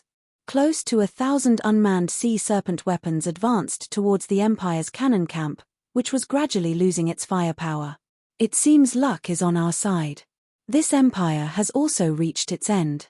Let them know who the true master of the continental crown is, the supreme ruler. Listening to the gradually quieting world and enjoying the sound of the falling rain, War Dancer's eyes gradually became entranced. Boom, boom. From afar, there seemed to be the sound of thunder, rhythmic and similar to the sound of footsteps. Chapter 1149. Am I late? Walking in the hazy drizzle and listening to the gradually sparse booming of heavy cannons, Yunshi sighed. Despite leaving Seer Kingdom as quickly as possible and rushing day and night to the central water vein battleground of Leviathan Empire, it still seemed like they were a bit too late. Perhaps, this is fate. Those unfamiliar legions of Leviathan Empire were destined to suffer this calamity. They were never a match for the Dance Princess anyway. The Dance Princess and I are both Daddy's princesses. The princess's posture is beautiful. The princess's hair is light and soft. The sound of the princess's footsteps is adorable. The princess's eyes are beautiful gems. The princess was surrounded by a dizzyingly sweet fragrance, which was the fruit of love. The departed princess sang a cheerful song, trying her best to hinder Yunshi. Indeed very strong. Yunshi had no trace of underestimating his opponent. His future opponents were at the creator level, and there were 4 of them, in full. In order to escape from the clutches of these 4 terrifying ex-girlfriends, he must continuously complete the trials of the stars and make himself stronger, even stronger. Hua, are you doing well now? Are you eating well? Without my bread, will you have trouble growing up? For some reason, the image of my childhood sweetheart appeared in my mind. Yunshi smiled gently. We must win. This is Yunshi's determination, a small goal he set for himself with the help of Starchild. Perhaps defeating just one enemy doesn't prove anything, but each victory adds up and brings him something. In the end, it will yield bountiful fruits. Unmanned weapons. As Yunshi crossed the final hill, A vast plain spread out before him. Several dozen ice-blue sea serpents appeared. Accompanied by distant thunder, the faceless god once again appeared on the battlefield with the underground cemetery. Hiss! Hiss! The silver giants that emerged from the hilly area were quickly spotted. The sea serpent weapons, which were numerous, immediately went into high alert. They curled up their bodies and launched a powerful ice spear attack at Yunshi. Thousands of ice crystal shards exploded on the body of the faceless god. However, the ice spears, which could shatter the Empire's latest model of mechanical artillery, had no effect this time. For the faceless god, who had an invincible body, the ice spears were no different from the small raindrops around. Yunshi even felt the comforting sound emitted by the Parfu system. Despite using the daily action mode throughout the journey, the Parfu system started to overheat after such a long time of continuous activity. This wave of explosive ice spears happened to cool down the slightly overheated Parfu system. Countdown, initiate. Yunshi didn't plan to engage in a prolonged battle. Just like when facing the Black Iron Giant, this fight had to be resolved within 5 minutes.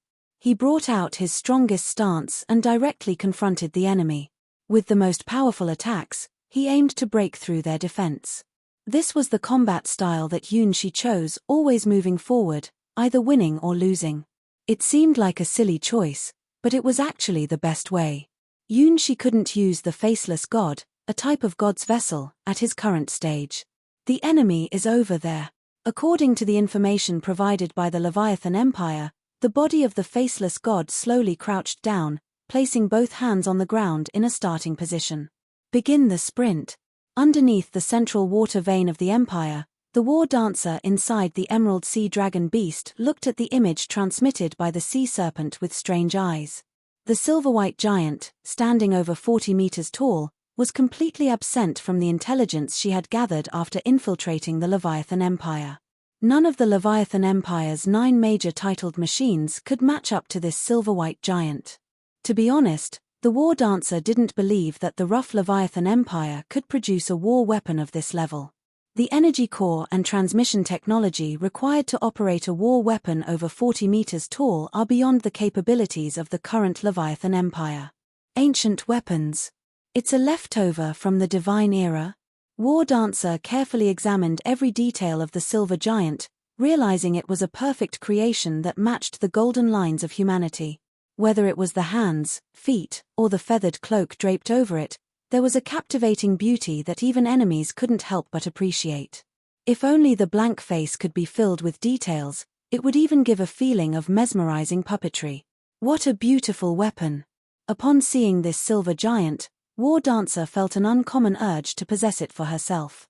Since she was young, she had always loved beautiful things. Beautiful gemstones, blooming flowers, a songstress with the world's most enchanting voice, an adorable little princess running around anything that was beautiful and lovely, she couldn't resist. At this moment, the faceless god was undoubtedly the most beautiful weapon she had ever seen. Of course, she didn't think this silver giant was here for sightseeing. Her sea serpents didn't think so either. The enemy. Maybe since the underground cemetery world domination plan began, this world's strongest resistance force was sent out by humans. Yes, that's right. One-sided crushing battles are very boring and don't showcase true tactics and skills. Only when facing equal opponents does war become full of unknowns and fascinating. Witness the power bestowed upon me by the king. Watching the silver-white giant suddenly start running, War Dancer became excited. Such a battlefield, such beautiful enemies, are the stage she has always dreamed of. Unfortunately, the songstress is not by her side now. It would be amazing if she could play the enchanting sword dance melody.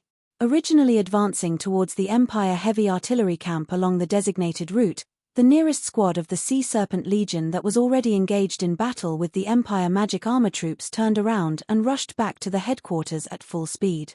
Apart from the approximately 1,000 sea serpents outside, the Emerald Sea Dragon beast released a Sea Serpent Legion twice the size, which is the largest Sea Serpent Legion created by War Dancer since the war with the Leviathan Empire began. What a lovely day! My darlings, let's go into battle. War Dancer, who has great confidence in her Sea Serpent Legion, stays in her fortress, waiting for the attack of the silver giants. This is her absolute home ground. She won't leave her home ground to fight, unlike the wild black iron giant. Chapter 1150. Over 300 sea serpent legions gather in front of the central water vein. With the abundant water element in the rainy weather and the support of the central water vein, their power is almost unlimited. More exploding ice spears are launched in a 3-stage firing pattern, creating a rain of ice spears in the sky, targeting the silver giants that have started running. Oh. Yunshi can feel the hundreds and thousands of exploding ice spear fragments on the body of the faceless god. Although each individual ice spear has no effect on the divine vessel and can't even break through its defense, the collective impact still produces some effect. Parfu, who controlled the body of the faceless god, indicated that the cooling system was very powerful. The originally expected 5-minute time limit seemed to be able to extend for about 1/3 of the time. Maybe it's like the feeling of extending for just 1 second with each burst of the ice spear.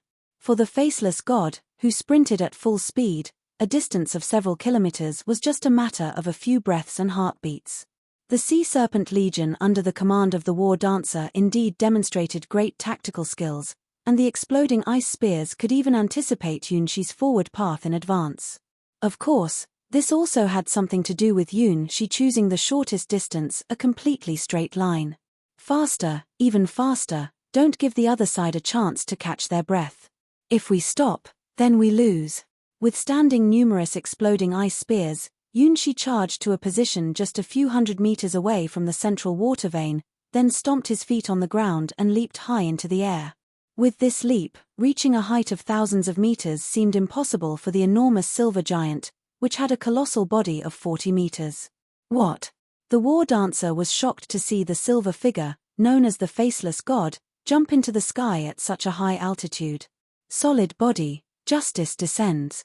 Yunshi lifted his right foot high and rotated almost 360 degrees in the sky, then fiercely struck the central water vein, which had a distinctive color compared to its surroundings, with the force of thunder. From this angle, the emerald sea dragon beast with its streamlined body could be clearly seen.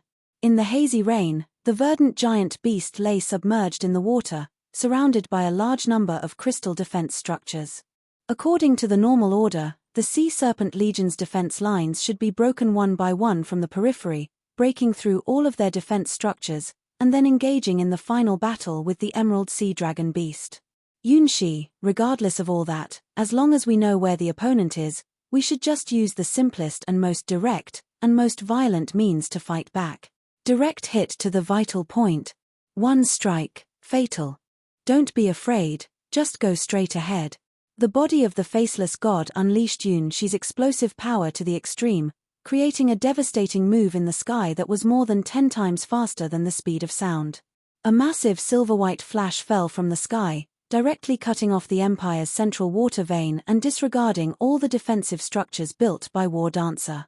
Thousands of tons of river water evaporated under this attack from above, revealing the elegant and slender body of the hidden Emerald Sea Dragon Beast beneath the water.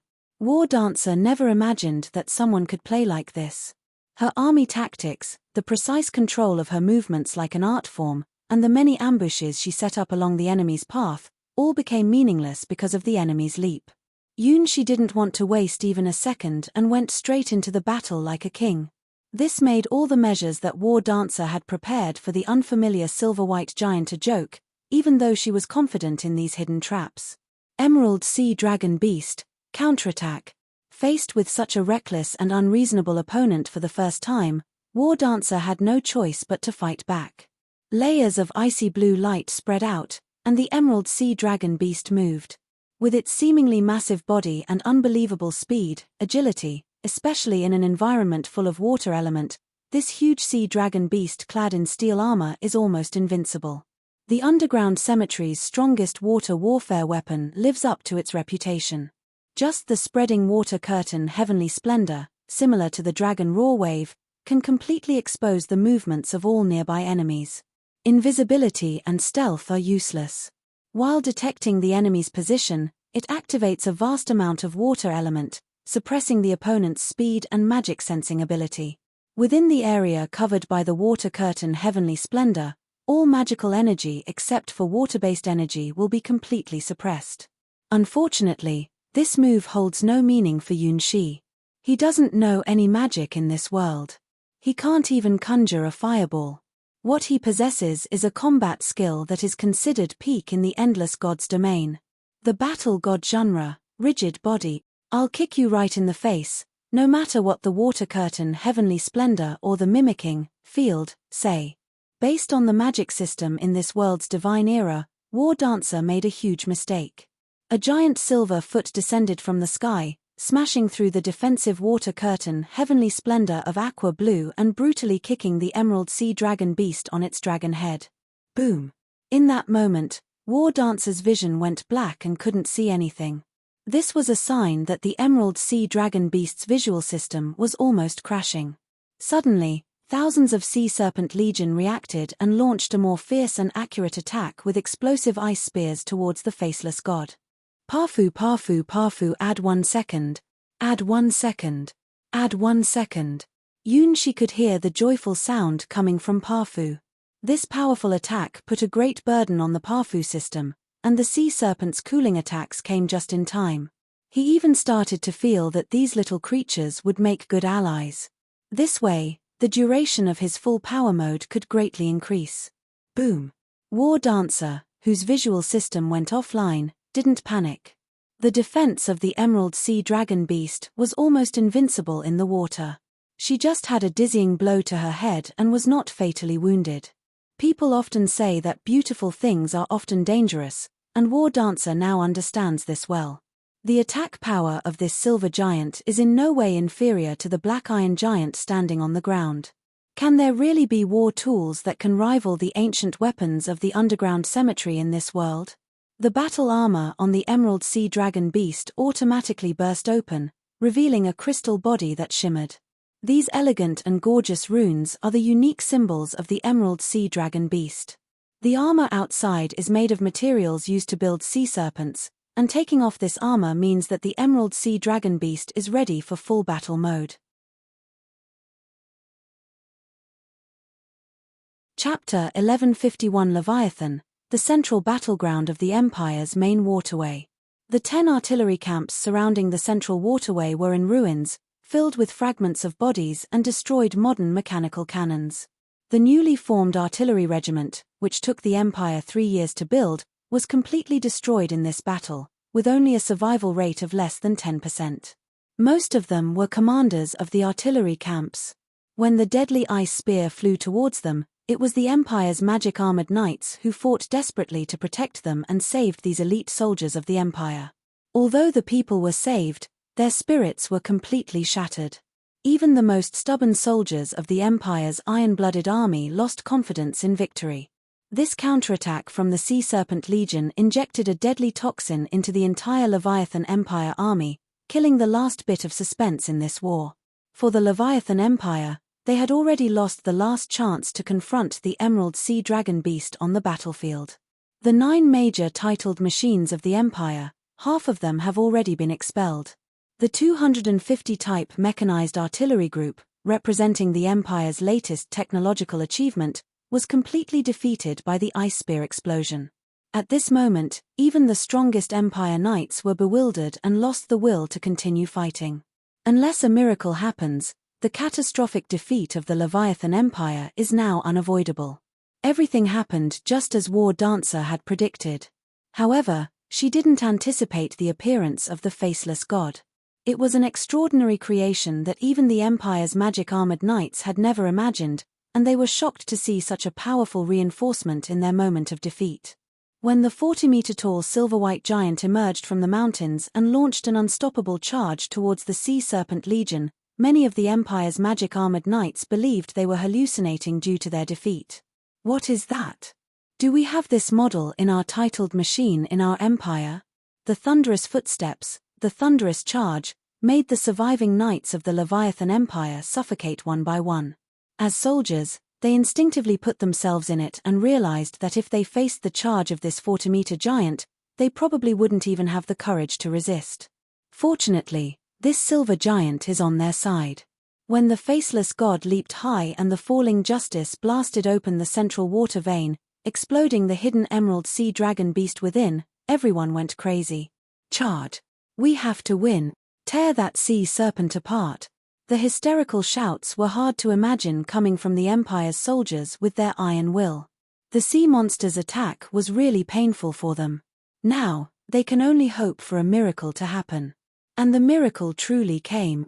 In the misty drizzle, two gigantic beings from another world stepped into the battlefield and began an earth-shattering fight.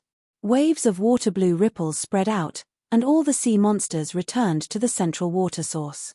The water curtain heavenly splendor, once an imperial burying ground for titled machines, reappeared. The temperature in the air suddenly dropped, even affecting the weather.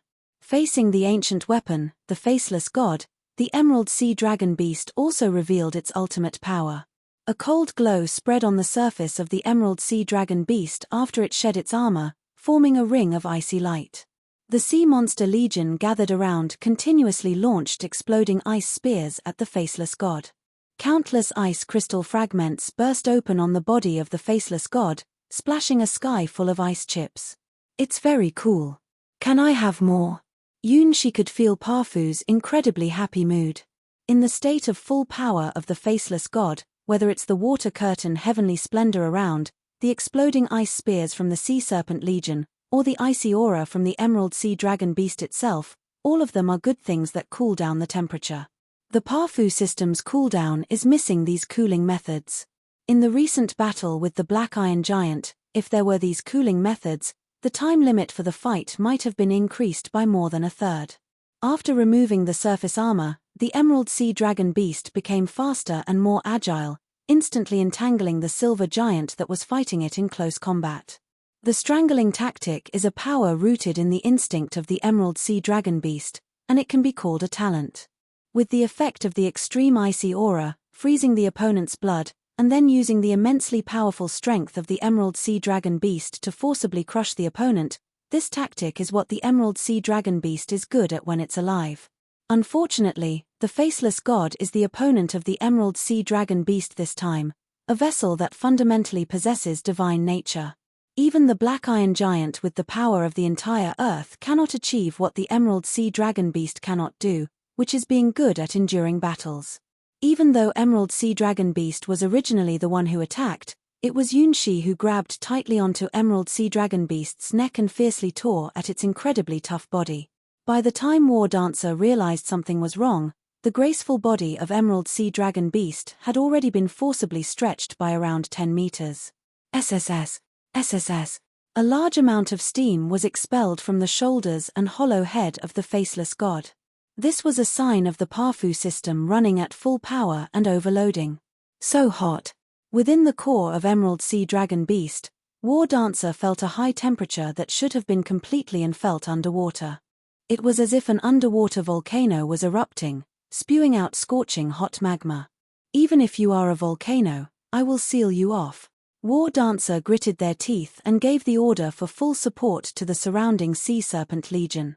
More explosive ice spears were created and madly launched at the body of the faceless god. Head, waist, heart, lower body. In theory, the critical areas were all shot. Unfortunately, as the divine vessel prepared for Creator God Seer, the faceless god doesn't have any weaknesses. The only unstable element is the operation time of the Parfu system. After all, it's just a temporary simulated version of the system. Once the Parfu's avatar overheats, they will all die, and the faceless god without the Parfu system will become a mere giant puppet. Eternal icy coffin. Sensing the opponent's unimaginable power, War Dancer decisively used Emerald Sea Dragon Beast's strongest move. A lot of ice blue runes appeared on the sleek body of the Emerald Sea Dragon Beast. These were secret weapons prepared by the King of Undead, the owner of the underground cemetery. These runes, one after another, like rings and sections, adorned the 100-meter-long body of the Emerald Sea Dragon Beast. It looked like a magical scroll that was already written, showing an incredible and mysterious beauty. The Emerald Sea Dragon Beast didn't have the same explosive power and attack power as the Black Iron Giant. It was more of a guerrilla and logistical support type of weapon, having the strongest water combat ability among all the war tools of the underground cemetery. Its sleek body shape was most suitable for water combat. Whether it was the central water vein of the Empire or the vast ocean, the Emerald Sea Dragon Beast could unleash more than 200% of its strength. As the ultimate water monster in Sia's world, the Emerald Sea Dragon Beast had the ability to dominate the sea. Its habitat was in the icy oceans of the far north, and it was a born water and ice hybrid dragon, a sea dragon that was extremely rare even among dragons. Once the Emerald Sea Dragon Beast unleashed all the power of its icy cold, it could freeze even the sea, creating a landscape of frozen miles. Yes, it was one of the 4 Zarkas that Yunshi had encountered in the primal dragon world. The ice dragon Zakawo possessed this power. However, compared to the ice dragon Zarka's freezing of miles, the Emerald Sea Dragon Beast's icy coffin was even more terrifying to humans, and its conditions of use were even more demanding. First, it would draw the opponent into its own field. Next, you must wrap your own body around the other person's body. Finally, by using your own body as the center, you need to use up all your magical power to unleash this move. Snap, snap, snap. Activate Eternal Icy Coffin. Yunshi didn't even have time to expand his achievements before he noticed that the temperature around him dropped to an unbelievably low level. Compared to the destructive forbidden spells people have in mind, the activation time of Eternal Icy Coffin is incredibly fast. From the first ice blue frost rune lighting up to the final rune connecting, it only took 3 seconds. The light rain from the sky turned into hail, and the blue waterfall heavenly splendor turned into a ring of ice that isolated everything, just like the black stone wall recently used by the Black Iron Giant. With the Emerald Sea Dragon Beast at its core, a gigantic ice coffin over 100 meters high suddenly appeared in the center of the Empire's central water vein, resembling a small mountain. In the deepest part of the ice coffin, there was the figure of a faceless god tearing apart the body of the Emerald Sea Dragon Beast. Everything was frozen. 1 minute, 2 minutes, 3 minutes, 5 minutes. A silence fell upon the world. The Eternal Icy Coffin is a powerful spell that once activated, even a real dragon cannot escape and can only be trapped by its magic. If it wasn't for War Dancer's early death, she would also have been unable to withstand this deadly icy cold and would have turned into an ice sculpture. We won. War Dancer walked out of the core of the Emerald Sea Dragon Beast and, feeling quite exhausted, sat on the head of the dragon, which had been frozen into an ice sculpture. She had never encountered such a challenging enemy before, not even on the battlefields of the Divine Era. The Emerald Sea Dragon Beast was forced to unleash its last remaining power and sealed itself along with the enemy. The conquest of the Leviathan Empire would likely be significantly delayed. Unlike her, the enemy was a living creature, no matter what race, and would surely die once sealed in the icy coffin. The only ones who can survive inside the icy coffin are those who, like her, are already dead. Be careful, War Dancer. He's still moving. Just when War Dancer thought everything had come to an end, Past Princess popped out from the silver giant's shoulder, hurriedly reminding her little sister. What? How is this possible? War Dancer stared at Past Princess, her eyes filled with confusion. Crack, crack, crack. Inside the icy coffin, which even the mighty dragon couldn't escape from, the silver giant was slowly lifting its head. Cracks appeared one after another inside the impregnable icy coffin, indicating that it was on the verge of collapse, despite being indestructible even against attacks from 3 dragons. Like a long-awaited volcanic eruption, the faceless god erupted. That was the voice of a god, a furious roar from a rigid body. Without any concerns about overheating thanks to the Parfu system, Yunshi confidently controlled the faceless god. The icy coffin could not withstand the furious strike from God's vessel. The power of the faceless god was incomparable to that of a dragon. It was a higher level of existence. Even without any weapons, using only his fists, Yunshi's punches could break through the sky. The punches from the rigid body were invincible and crushed everything in their path. Snap, click, click, boom. With a series of punches, Yunshi completely smashed Icy Coffin from the inside. Taking advantage of Icy Coffin's cooldown effect, Yunshi tightly grasped the vital point of the Emerald Sea Dragon Beast, which was about 10 meters below its head. Just now, this area had already been torn apart by Yunshi, leaving behind numerous wounds. Now, Yunshi took it a step further, aiming to completely tear this part apart. Sizzle. War Dancer's astonished eyes watched as the long body and head of the Emerald Sea Dragon beast were completely severed. Its transparent body was split in half like a torn ribbon. Along with the ripping of the Emerald Sea Dragon beast, her head also showed faint signs of fractures. This was a synchronous phenomenon where the injuries of the Emerald Sea Dragon beast affected her soul. How could this be? The body of the Emerald Sea Dragon beast was a mythical creature template weapon, strengthened by the pure blood of the dragon race. Its defense was strong enough to withstand attacks from the constellation god's weapons of humans. In this world, there are people who can tear apart the Emerald Sea Dragon beast using only their pure and brute strength. This is even more difficult than tearing apart a giant dragon. Splash! A large amount of ice-blue cold liquid fell onto the body of the faceless god, chilling to the bone. It was the liquid substance inside the Emerald Sea Dragon beast, a mysterious substance that doesn't belong to this world, provided by the owner of the underground cemetery. Similar substances can also be found inside the body of the Black Iron Giant. Phew, so tiring. Inside the core of the faceless god, Yunshi was sweating profusely, almost exhausted. Unlike the impulsive Black Iron Giant, the War Dancer controlling the Emerald Sea Dragon beast had very accurate timing in their judgments and didn't give him any opportunity to take advantage. They had just started fighting, but both sides had already revealed their strongest moves. Using itself as the core, the Emerald Sea Dragon beast unleashed the Water Curtain Heavenly Splendor, which wrapped around the faceless god and released the strongest ice-sealing technique, the Frozen Icy Coffin. Yunshi chose to take the risk and launch a sudden attack, but he didn't expect that the characteristics of the Emerald Sea Dragon beast would be completely different from the Black Iron Giant. The timing of unleashing the icy coffin was flawless. In the end, the outcome was determined by the fundamental difference between the two sides. Chapter 1152. The Eternal Icy Coffin of the Emerald Sea Dragon beast is very powerful. It is located in the central water vein and can even seal a true underwater volcano during rainy weather. However, Yunshi's faceless god is more powerful and violent than the underwater volcano. With the control of God's vessel, Yunshi's combat power can even rival that of his childhood sweetheart in the water god's world. Originally, this state could only be sustained for a short 5 minutes. However, with the extreme low temperature of the eternal icy coffin, which almost freezes molecular motion, the heating problem of the Parfu system was perfectly solved. During the 5 minutes sealed in the eternal icy coffin, Yunshi's power not only didn't weaken, but instead kept increasing. Like a suppressed volcano erupting, it surpassed the critical point of the crust in a certain world, flipping the entire land upside down.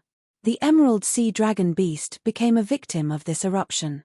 The icy halo it had, and the eternal icy coffin it created, became the driving force behind the eruption of the Parfu system.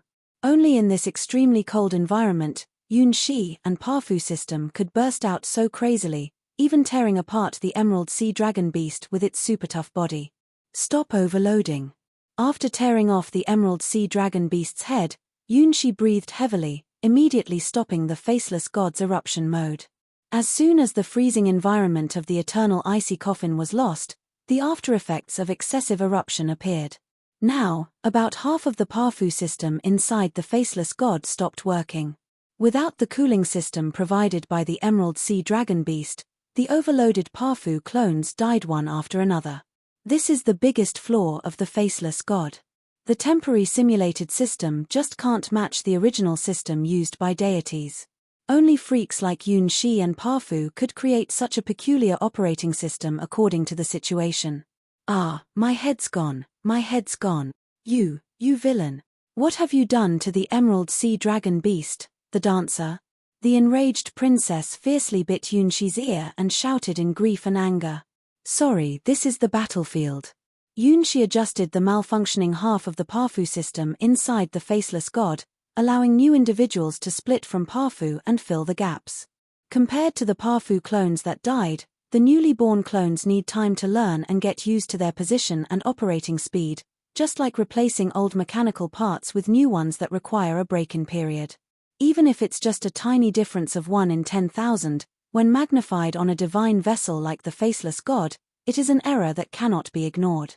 In the previous battle with the Black Iron Giant, the Parfu system had already consumed many excellent clones. After that battle, more than 70% of the original Parfu clones had died, and the remaining ones were the most outstanding and had the highest carrying capacity, the Parfu splitters. They started getting used to working in extremely harsh environments and began mastering the operating speed of the Faceless God. At the same time, using their unique way of communication, they taught the new little ones how to control the Silver Giant's divine body. Every sacrifice of the Parfu has meaning. The Parfu system is growing rapidly. Although they don't have human-like intelligence, they possess the incredible adaptability typical of slimes. The reason why the slime race can spread throughout the entire Endless Gods domain is precisely because of this terrifying adaptability. In volcanic zones, icy worlds, underground caves, and the depths of the sea, slimes, which are lower level than even plants in all monster systems and are close to primitive single-celled organisms, always find a way to survive.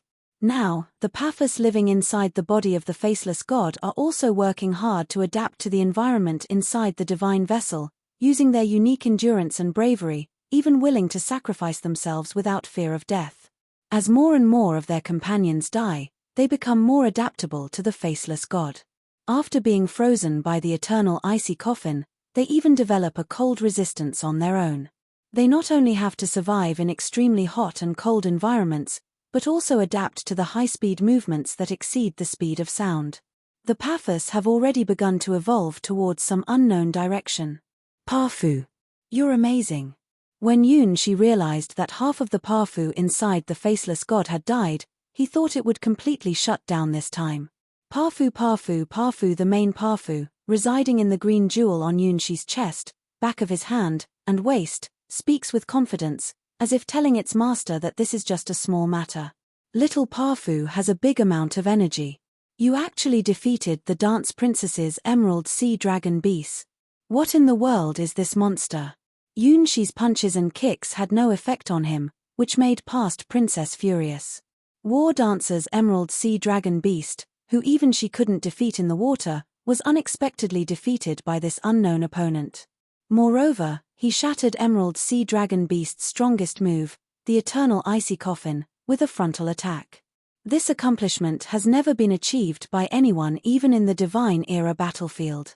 As a result, the two major war machines sent by the underground cemetery to conquer the world were defeated by this silver giant. Of course, in the end, it's always Dad who wins. In the underground cemetery, there are even stronger and more terrifying guardians who have yet to awaken. Not to mention, once the Phantom of the Opera and the Rift Space Dragon are deployed, this silver giant will undoubtedly be defeated. The songstress's ability was so powerful that even the Dragon Clan couldn't do anything about it. However, for some reason, whenever past Princess looked at that tired-looking figure, she always had a bad feeling. This person seemed to be able to create miracles.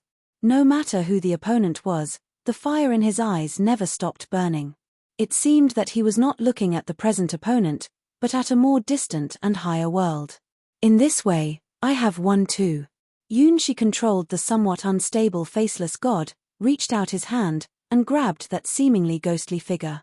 There were clear signs of a broken neck on her, which gave a chilling feeling. However, she was extremely beautiful, even in her severely injured and unconscious state, she still appeared so charming and lovable.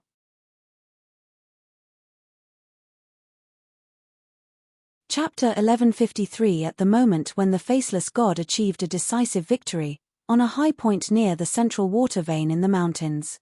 Hazy raindrops fell in this area, causing a translucent ripple for some unknown reason, as if there was an invisible object in the air blocking the raindrops from falling. This is a secret stronghold of the Empire, with a passage dug out from inside the mountain, finally creating a sniper point.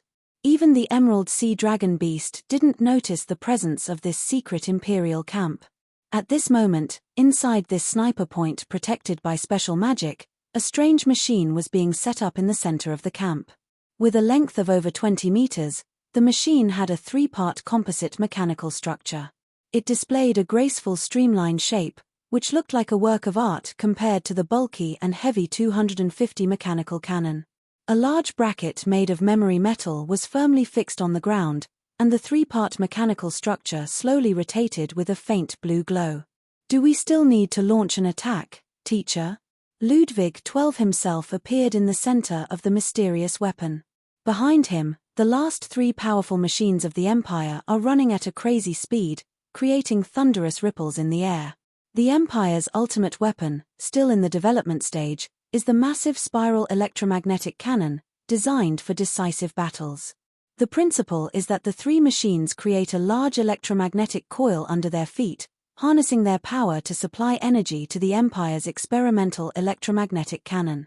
Compared to traditional cannons that use chemical energy, the experimental large spiral electromagnetic cannon can unleash projectiles that can tear the ground apart. Its speed and power are enough to shred the body of the Emerald Sea Dragon beast. The plan of Imperial Sage Poinkar is to summon the ancient weapons of the Seer Kingdom, lure out the hidden Emerald Sea Dragon beast in the central water vein, and destroy both ancient weapons with a single strike while the two sides are engaged in battle.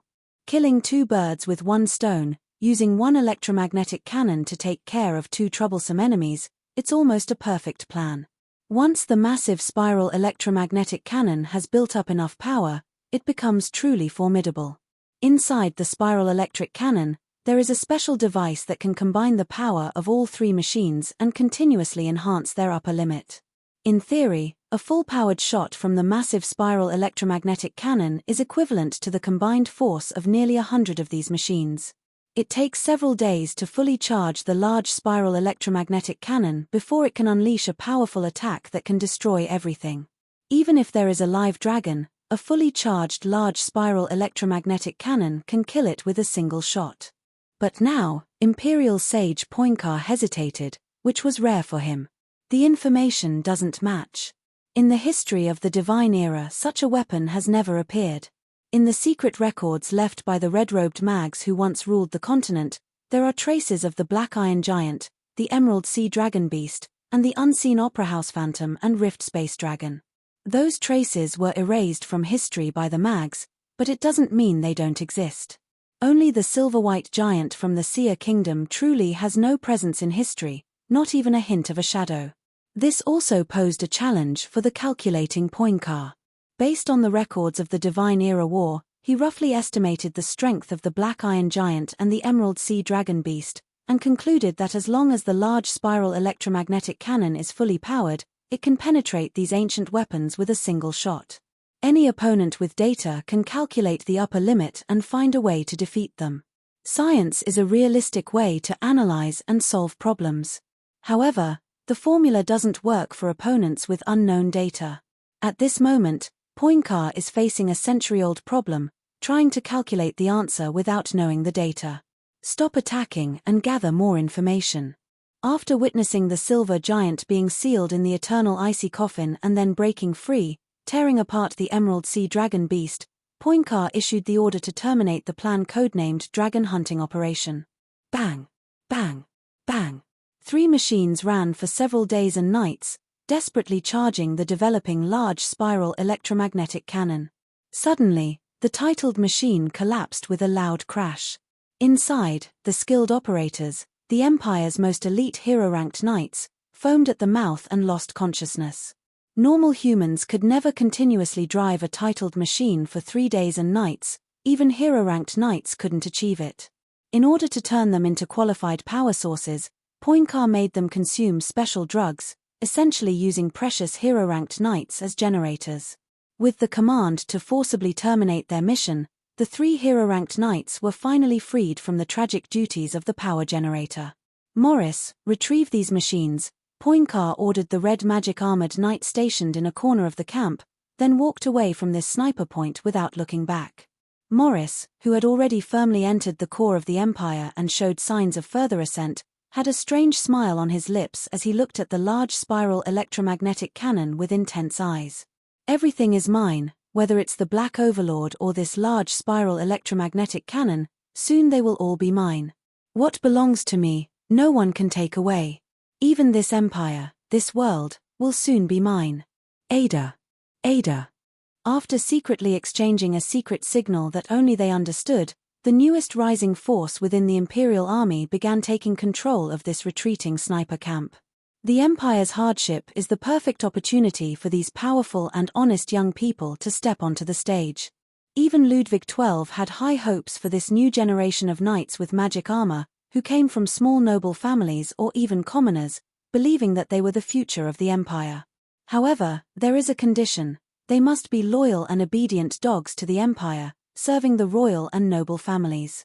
Only obedient dogs will be rewarded. Nobody noticed that these knights, who were seen as loyal dogs of the Empire, had silently been infected by an ominous darkness in their eyes. Those ancient weapons are really powerful. Sooner or later, we will also have this kind of power. Everything is for the great Ada. Hooray for Ada! These young people with black particles in their eyes have already started occupying important positions in the Empire. In a time of weakened magic tide, who can truly resist the power of the extraordinary?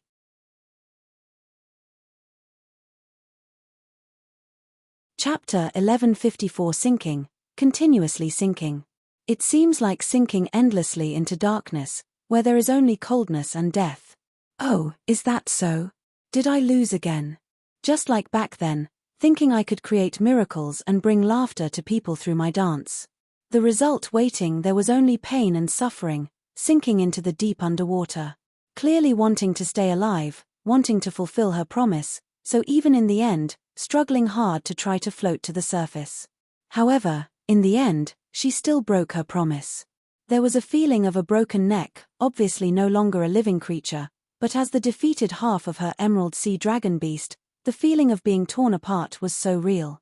If it were a human, they would probably have died because of this complete synchronization.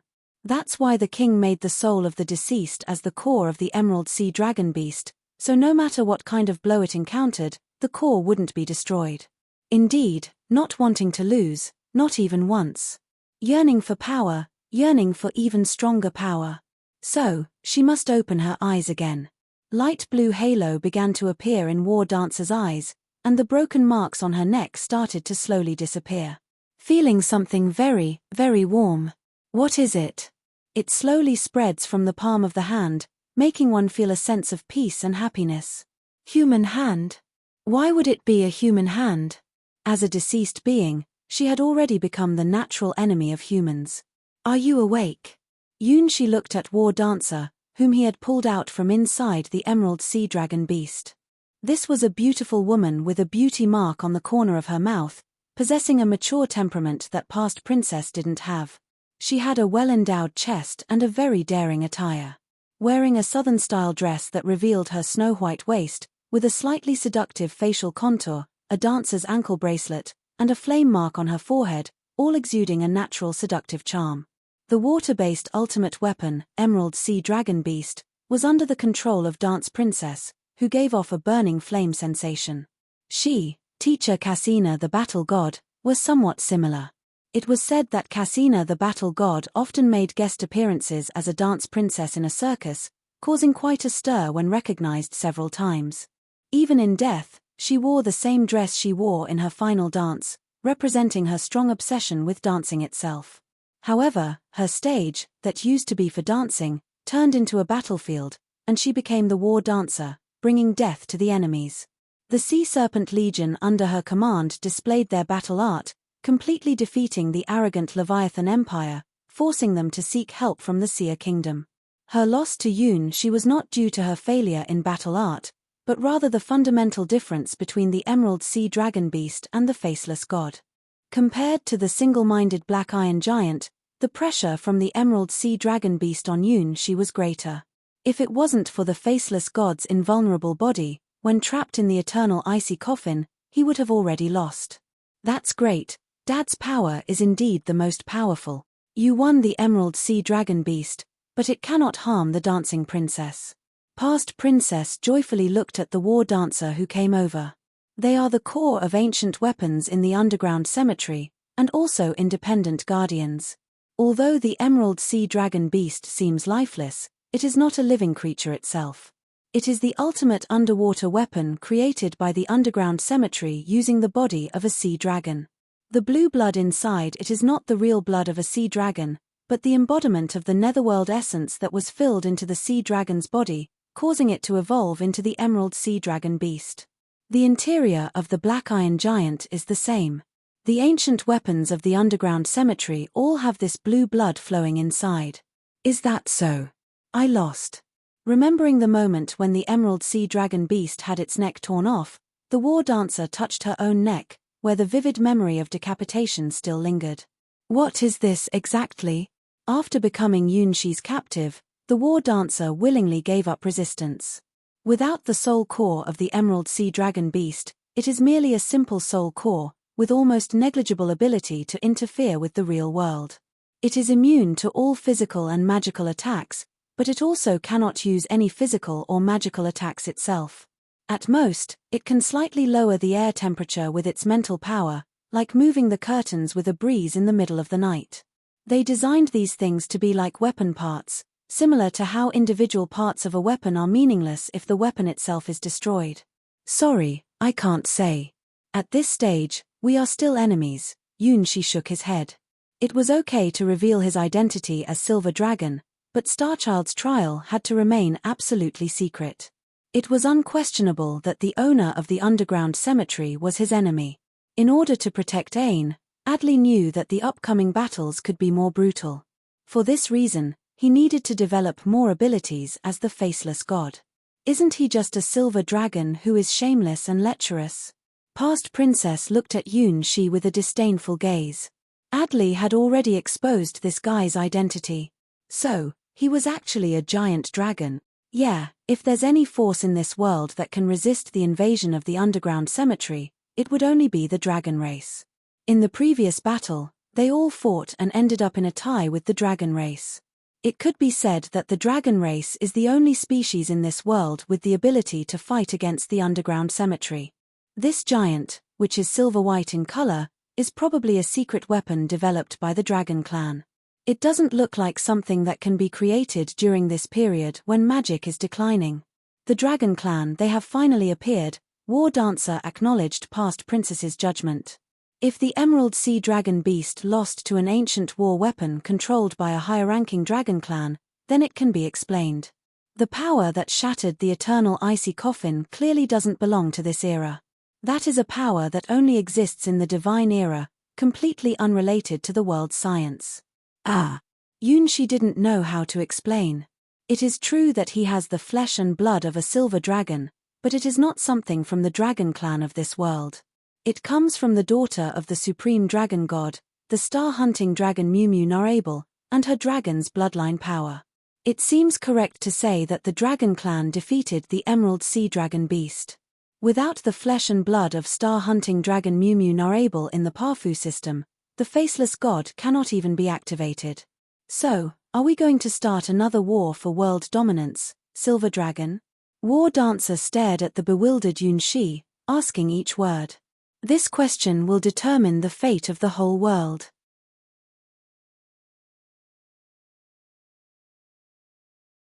Chapter 1155 For Underground Cemetery. Returning to this world naturally means reclaiming the continent's king's authority that belongs to the King of Undead. That is the most splendid crown of the continent, which the King of Undead personally took from the high and mighty dragon tribe during the Divine Era War. Without the King of Undead's intervention, the humans who declared war on the dragon tribe would have been extinct long ago, and this continental crown is the only proof of a ruler recognized by the dragons. The return of the king will naturally proclaim his sovereignty over the world. Although the King of Undead is not particularly interested in ruling the world, otherwise he would not have abandoned all glory and hidden in the underground cemetery with the bodies of his friends, benefactors, and lovers. However, when the Tower of Heaven rises and the King of Undead decides to fulfill his mission once again, it will be the day of the king's return. The King of Undead is the greatest mystery on the side of humans, the strongest hero who single-handedly repelled the dragon tribe. The Black Iron Giant, Emerald Sea Dragon Beast, was sent out to declare to all the countries on the continent that a new era has arrived. No matter which world, The truth that the strong are respected is universally accepted. Due to its own strength, the Leviathan Empire can continuously invade and annex other countries. In the decades since Emperor Ludwig XII vigorously developed science, the entire empire's territory has doubled. Externally, they adopt brutal military invasions. Internally, they suppress any dissenting voices in the name of the empire, demonstrating their firmness. Opponents are all defeated, even if they were once friends or former lovers. Ludwig XII never stops his conquest. The King of Conquest. The King of Transformation. The Iron-Blooded King. People called Ludwig XII by this name and praised him as the greatest conqueror in the history of the Leviathan Empire. The soldiers of his empire's army have strong confidence in victory and will never surrender to any enemy. Victory. Victory. Victory. The whole Leviathan Empire is like a powerful machine bursting with energy, ruthlessly crushing and devouring countries that have not developed scientific technology. In this process, the number of dead exceeds millions, and more than double-digit countries have fallen under the iron hooves of the Leviathan Empire's magic armor. Even on the day the Emerald Sea Dragon beast appeared in the central water vein of the Empire, the Empire's 6 titled machines still attacked the borders of other countries, executing the Empire's war plan. They would easily find a reason, such as the disappearance of border soldiers, and dare to advance into the enemy's country and occupy a stronghold, followed by the army that has already been prepared, rushing in. Sometimes, they didn't even need a reason, they simply invaded directly. The weak don't have the right to say no. The Leviathan Empire had to withdraw the titled machines responsible for the invasion mission until the Emerald Sea Dragon beast appeared, to attack this unexpected ancient weapon. In war, there is no right or wrong, only the distribution of interests. Compared to the Empire's methods, the war dancer never harms civilians. Only causing trouble for the Imperial Army is already very gentle. However, she couldn't have anticipated that in this era of declining magic tide, there would still be unexpected occurrences like Yunshi. Clearly, based on the intelligence gathered before the expedition, the whereabouts of the Dragon Clan have long been unknown in this era of declining magic tide. The last sighting report of the dragons dates back 1,000 years. At this moment, the issue concerning the war dancer is related to the underground cemetery and the future of the Dragon Clan. Whether the former continent dominators, the world rulers known as the Dragon Clan, and the current continent king, the returning king of undead, will reopen the world war or not. These two forces represent the will at the top of the pyramid in Sia's world. The king of undead, the most mysterious incarnation of humans on Sia's side. The Dragon Clan on Leviathan's side, the absolute ruler of the Leviathan faction. If Yunshi answers yes here, the Divine Era War will repeat, and the entire continent will be engulfed in flames. No. This is just my personal will.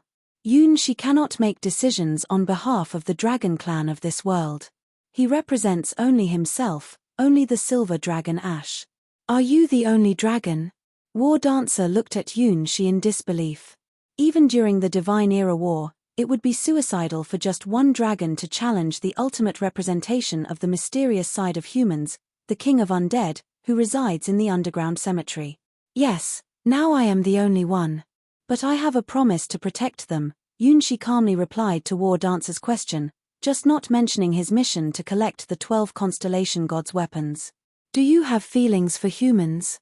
War Dancer felt like he had encountered a mentally unstable silver dragon. How could the Dragon Clan like humans? That's impossible.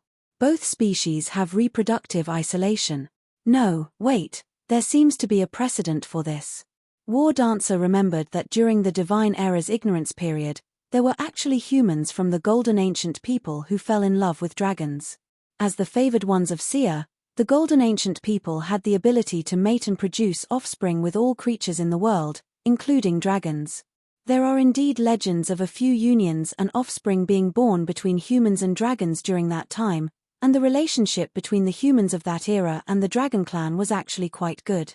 As the descendants of the Golden Ancient People, who were known as the Golden Ones, they were almost the only special beings recognized by dragons and allowed to be their equals.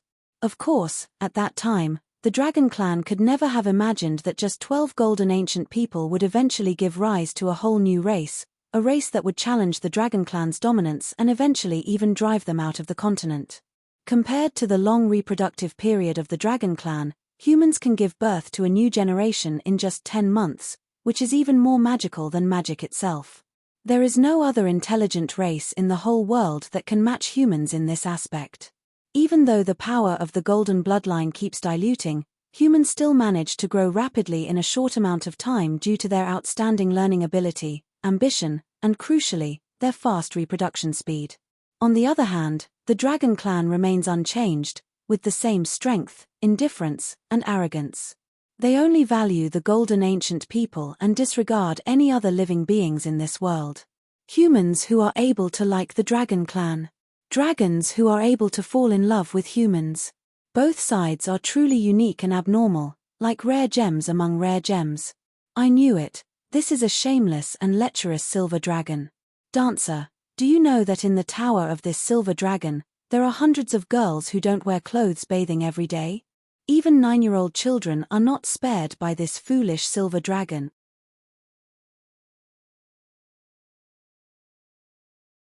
Chapter 1156. They entered the tower voluntarily to practice. Yunshi wanted to explain that he didn't do anything to the girls from the Holy Silver Dragon Knight Order who were hatching eggs in the Tower of God. Unfortunately, Princess Past didn't believe a single word he said, not even a punctuation mark. What kind of practice requires taking off all your clothes, hugging that strange thing, and remembering what she saw in the underground palace during those few days, Past Princess's face turned bright red.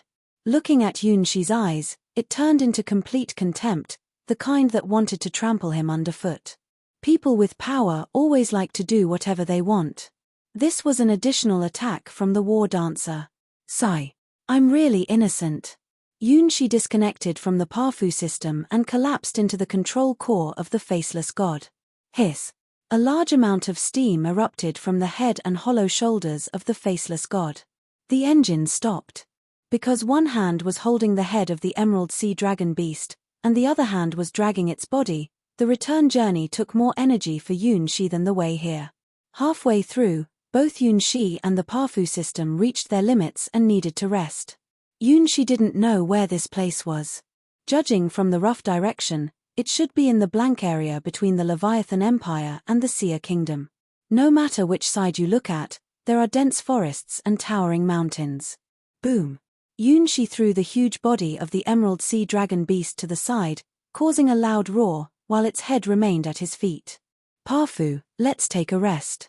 After traveling day and night, fighting a life-and-death battle with the Emerald Sea Dragon beast, and dragging its body for most of the day, Yunshi was really tired. Parfu. Parfu temporarily disconnected from the internally reaching limit of the Faceless God's divided entities and walked out of the core of the Faceless God with Yunshi. It was already evening. Looking up, you could see the sky filled with many stars. No matter what happens in Seer's world, only this starry sky seems to remain constant. Starting from the Divine Era, both humans and dragon clans have always admired the stars above their heads and tried everything to fly beyond the atmosphere. Unfortunately, it turned out to be an impossible task. Whether it was the Dragon Clan at the peak of individual strength in Seer's world or the mags of the Divine Era who took human magic civilization to its peak, neither could break through the constraints of the sky. What kind of beings are you? Yunshi looked at the past princess and war dancer who had come out of the Faceless God with him. Black Iron Giant. Emerald Sea Dragon Beast. These are ancient weapons that could shock the world, but in Yunshi's eyes, the past princess and war dancer, who are the cause of these weapons, were even more incredible creations. They are closely connected to ancient weapons, but they surpass these ancient weapons. Compared to the Black Iron Giant and Emerald Sea Dragon Beast that were defeated by Yunshi, their level of mystery is even higher. Yunshi hasn't even heard of the existence of soul cores in his study of Sky Sword God's domain. Interfering with the soul-level technology is the pinnacle of advanced technology. I am Daddy's princess, forever the cutest princess. Past princess made a funny face at Yunshi, with a defiant expression on her face. With War Dancer as her companion, the courage of this little princess suddenly increased a lot. Even knowing that Yunshi is a silver dragon, she has no fear at all. We are weapons of the king, and weapons only need to know how to fight. Compared to the overly naive past princess, War Dancer is obviously more mature. Are you all already dead? Yunshi could never understand this question. At this moment, how exactly do they exist? Ghosts and such can't be compared to them at all. At least, Yunshi didn't know of any ghosts that could bathe in the lava lake and defeat the strongest military empire on this continent, commanding the Sea Serpent Legion and unmanned weapons. From them, Yunshi felt something extraordinary, which didn't seem like a product of Sea's world civilization. Even in the endless gods domain, interference with souls is the power of gods, and most gods don't possess such power. This has nothing to do with strength, it requires related laws and elements. Even powerful beings like Teacher Cassina, the battle god, don't know how to resurrect the souls of the dead. Of course, she wouldn't, but sending the deceased Sue back to hell would be a piece of cake for her. We are special. War Dancer looked at Yunshi, who reached out to touch her, and for some reason, her heart softened, and she didn't refuse. In her lifetime, she was a captivating and passionate dancer.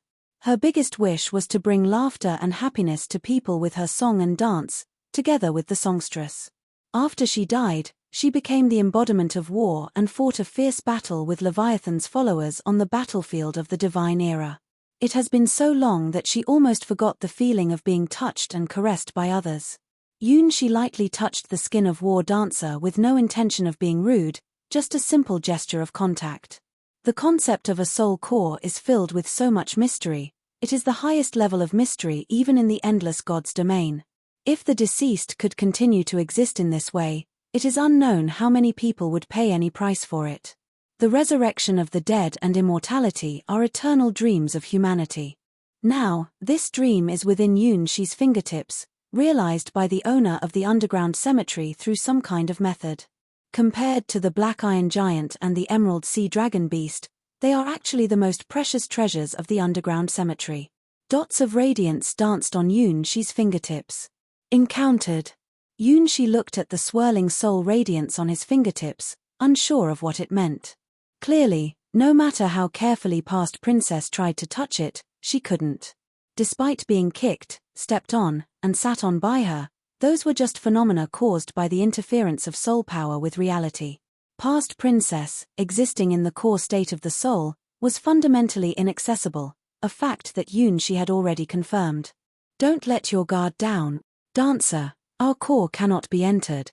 Past princess stared at War Dancer, who was communicating with Yunshi, with an expression of utter shock, as if she had witnessed something incredibly terrifying. It's okay. This person might be different.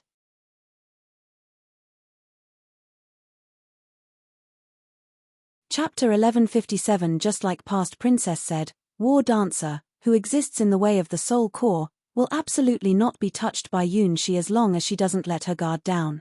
Don't look at how past princess tears and bites, kicks and stomps on Yunshi, but she has never really touched him once. This is what makes the soul core special. Aside from being an ancient weapon in the form of a half-body, which has a synchronized reaction when fatally attacked, they are practically immortal. Unless they encounter a divine-level sealing technique, they are immune to all physical and magical attacks in the world. They won't even be harmed in the center of a nuclear explosion, just like being protected in an isolated ideal homeland. On the other hand, they cannot interfere much in this world. The most they can do is blow a cold wind or create a ghostly reflection in a mirror. Yunshi used the power of the faceless god to tear apart the Emerald Sea Dragon Beast and seal the Black Iron Giant, but he couldn't truly harm past princess and War Dancer. They became his spoils because he had control over their half-bodies. Past princess's Black Iron Giant can quickly revive in place as long as it escapes from the high tower and touches the real ground. The Emerald Sea Dragon Beast looks quite miserable now, with its head severed and its body dragging along like a broken snake. But it wasn't alive to begin with. The severed head is just a result of significant internal system damage. If it can be taken back to the underground cemetery for repairs by the King of Undead, it can still be fixed. The past princess and War Dancer are basically the core parts of ancient weapons. If their shells are damaged, as long as they are still there, the weapons can be repaired and used again. The past princess is not afraid of Yunxi at all, because she cannot be harmed. As long as she doesn't want to, even a nuclear explosion cannot destroy her. The soul core is such a mysterious existence. However, there is one exception. That is when the soul core voluntarily reveals its secrets and lets down its guard. At this time, the soul core can be rewritten or even destroyed. It's like innocent fairies opening the gates to their isolated ideal homeland. Once the door to the outside world is opened, the fairies' ideal homeland is no longer invincible. This is an event that must be avoided at all costs. At this moment, War Dancer is acting foolishly in the eyes of the past princess, almost like committing suicide. No, don't. If you let him in, the War Dancer will be in trouble. This shameless silver dragon can absolutely not be trusted. Past princess desperately held War Dancer's hand. As fellow war weapons and soul cores, she cherished her companions more than anyone else. Especially the War Dancer, she was past princess's relative, a cousin, and even a sister-like presence. I want to do something. War Dancer looked at Yunxi with a brave gaze. This is a gamble, to willingly open her soul core to this silver dragon. It is a challenge, but also a sign of confidence. She firmly believes that her will cannot be changed. She even wants to change the other side in return. Unlike the naive princess who died from an illness, her death was extremely tragic, which gave her an even stronger belief than when she was alive. She craves power and wants to change this world. The king gave her a power that allowed her to possess the Emerald Sea Dragon Beast, which had the power to change the battlefield. However, now the Emerald Sea Dragon Beast has been defeated and she has lost her power. For someone who desires power, this is an unbearable situation. Luckily, she still has one last move. The development of the soul core has its advantages and disadvantages. For her, it means removing her last defense and allowing the opponent to directly access her true nature. Likewise, it also allows her to access the opponent's true nature. She wants a stronger power, just like the power of the silver giant before her eyes. Everything is for the great king. No, I have a very bad feeling, we can't do this. Looking at the soul radiance spreading from Yunxi's fingertips and gradually covering his whole body, Princess Past showed an expression of immense panic. Something is wrong, definitely wrong, with this silver dragon. This is not the normal scenery after the development of the soul core. It's something she and War Dancer have never encountered before. Why is it like this? War Dancer also realized this. It was an incredibly unbelievable fact. As the ruler of the Emerald Sea Dragon Beast, she had gathered countless netherworld auras and was born from the battlefield of the divine era. Compared to the quantity of her soul, the silver dragon in front of her was insignificant. The radiance on his fingertips was even hotter and more dazzling than hers, like countless shining stars in the sky. Quickly, get away from this silver dragon. Danger, Dancer. Past princess, who noticed something was wrong, clenched her teeth and opened her own soul core, trying to rescue her from the silver dragon's clutches. Unfortunately, everything was already too late, or rather, she walked right into it herself. Like small asteroids attracted by the sun, the two soul cores could no longer escape the grasp of this scorching star once caught by its gravitational pull. As for Yunxi, he had no idea what was happening. He just watched as War Dancer and Past Princess connected one after another in his mind, completing the mental link in an instant.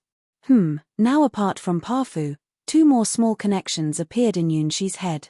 No, what is going on? Where am I, and what happened to me? Past Princess's voice shouted loudly in Yunxi's head, giving him a terrible headache. On the other hand, War Dancer, who had also completed the connection, fell silent and seemed to be carefully observing this unfamiliar world he had never been to before.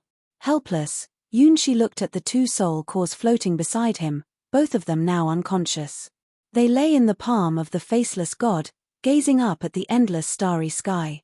His consciousness began immersing itself into the small world they were in. This place is an altar located in the starry sky. It is where Yunxi accepts the trial of the stars and is also a reflection of his inner world and the place where he first met Maya. Right now, on this previously empty altar, there were 3 newcomers, 2 adults and a child. Parfu. Parfu. Parfu. Parfu, who was as green as fresh leaves, hopped around in the center of the altar, teasing the newcomer who was still getting used to this world. "No, what is this thing? Don't come in that place is not allowed." Princess Past sobbed, sounding so pitiful, but Parfu had no idea what it meant to pity someone. After bullying Princess Past for a while, Parfu found a familiar and warm spot and started enjoying the comfort of a long-lost chest area. Yunshi looked silently at Princess Past, who was running around due to Parfu's bullying, and at War Dancer, who was being used as an enormous pillow by Parfu. Having the ability to have clones is really powerful. The slime's talent is certainly cheating. However, Yunshi's biggest question was, how did you all end up here? It's not strange that Parfu can come in. Parfu is Yunshi's pet, a magical creature that Maya helped sign a contract with. Parfu and Yunshi are perfectly synchronized. To a certain extent, they can be considered as Yunshi's shadow. The problem is that Past Princess and War Dancer are not supposed to be here. This is a projection of Yunshi's inner world, the imprint of Starchild. In a way, it is his biggest secret. Apart from Maya and Parfu, no one else has ever appeared in this altar.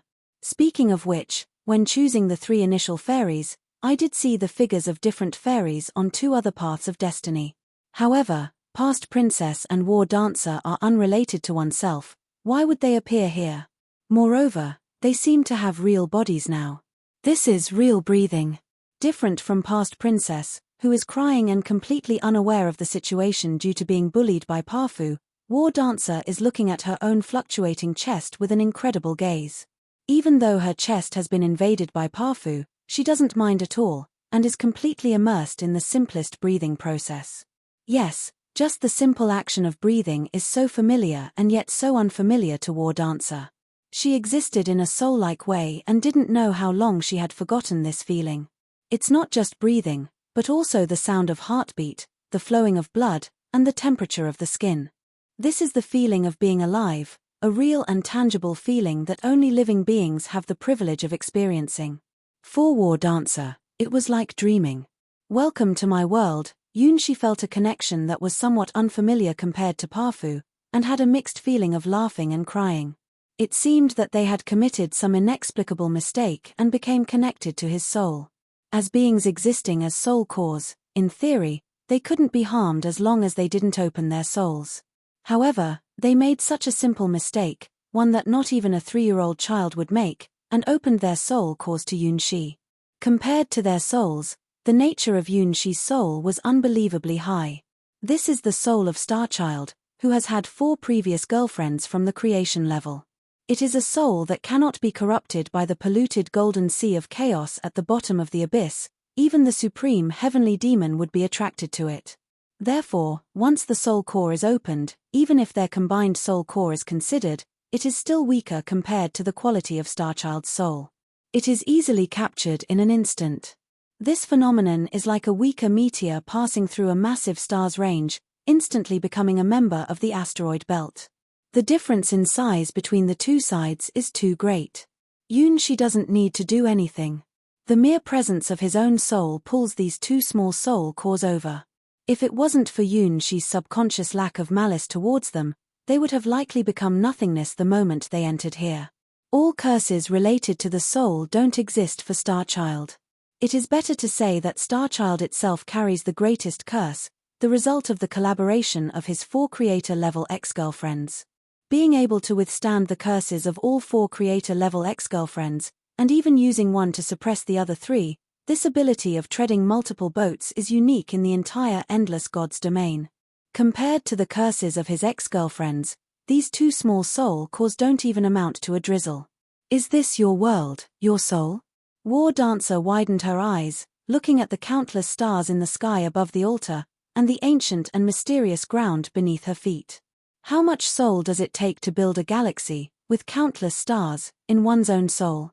For the first time, War Dancer felt that maybe this person was even stronger than the King of Undead, otherwise how could they create such a starry world? She had once entered the King's world, and saw that desolate land, a death world made up of countless skeletons. The power of that world was enough to destroy the entire Seer's world. It was the most terrifying field she had ever seen. Compared to the endless starry sky in front of her, the king of undead's sad and lonely world suddenly seemed so insignificant. What kind of soul can carry this starry sky?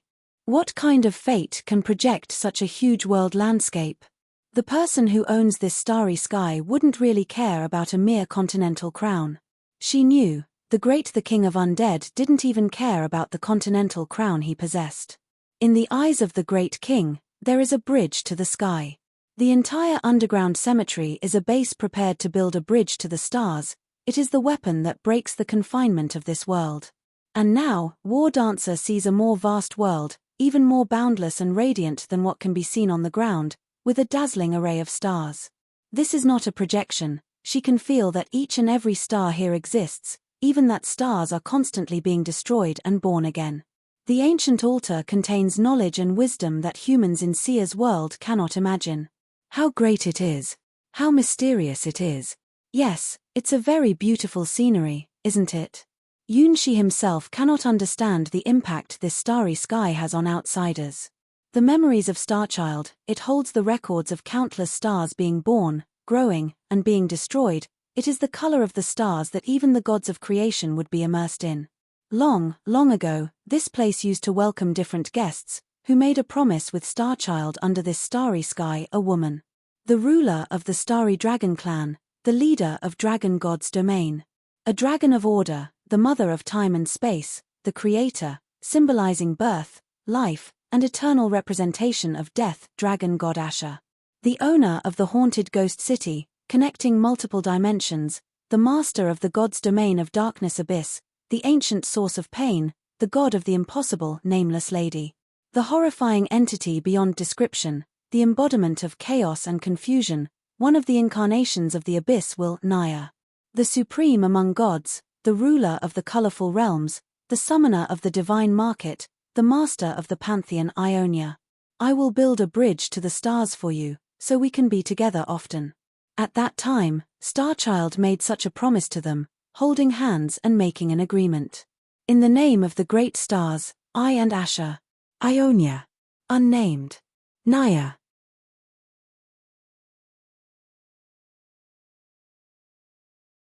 Chapter 1158. This altar is something that has never existed in Sia's world before.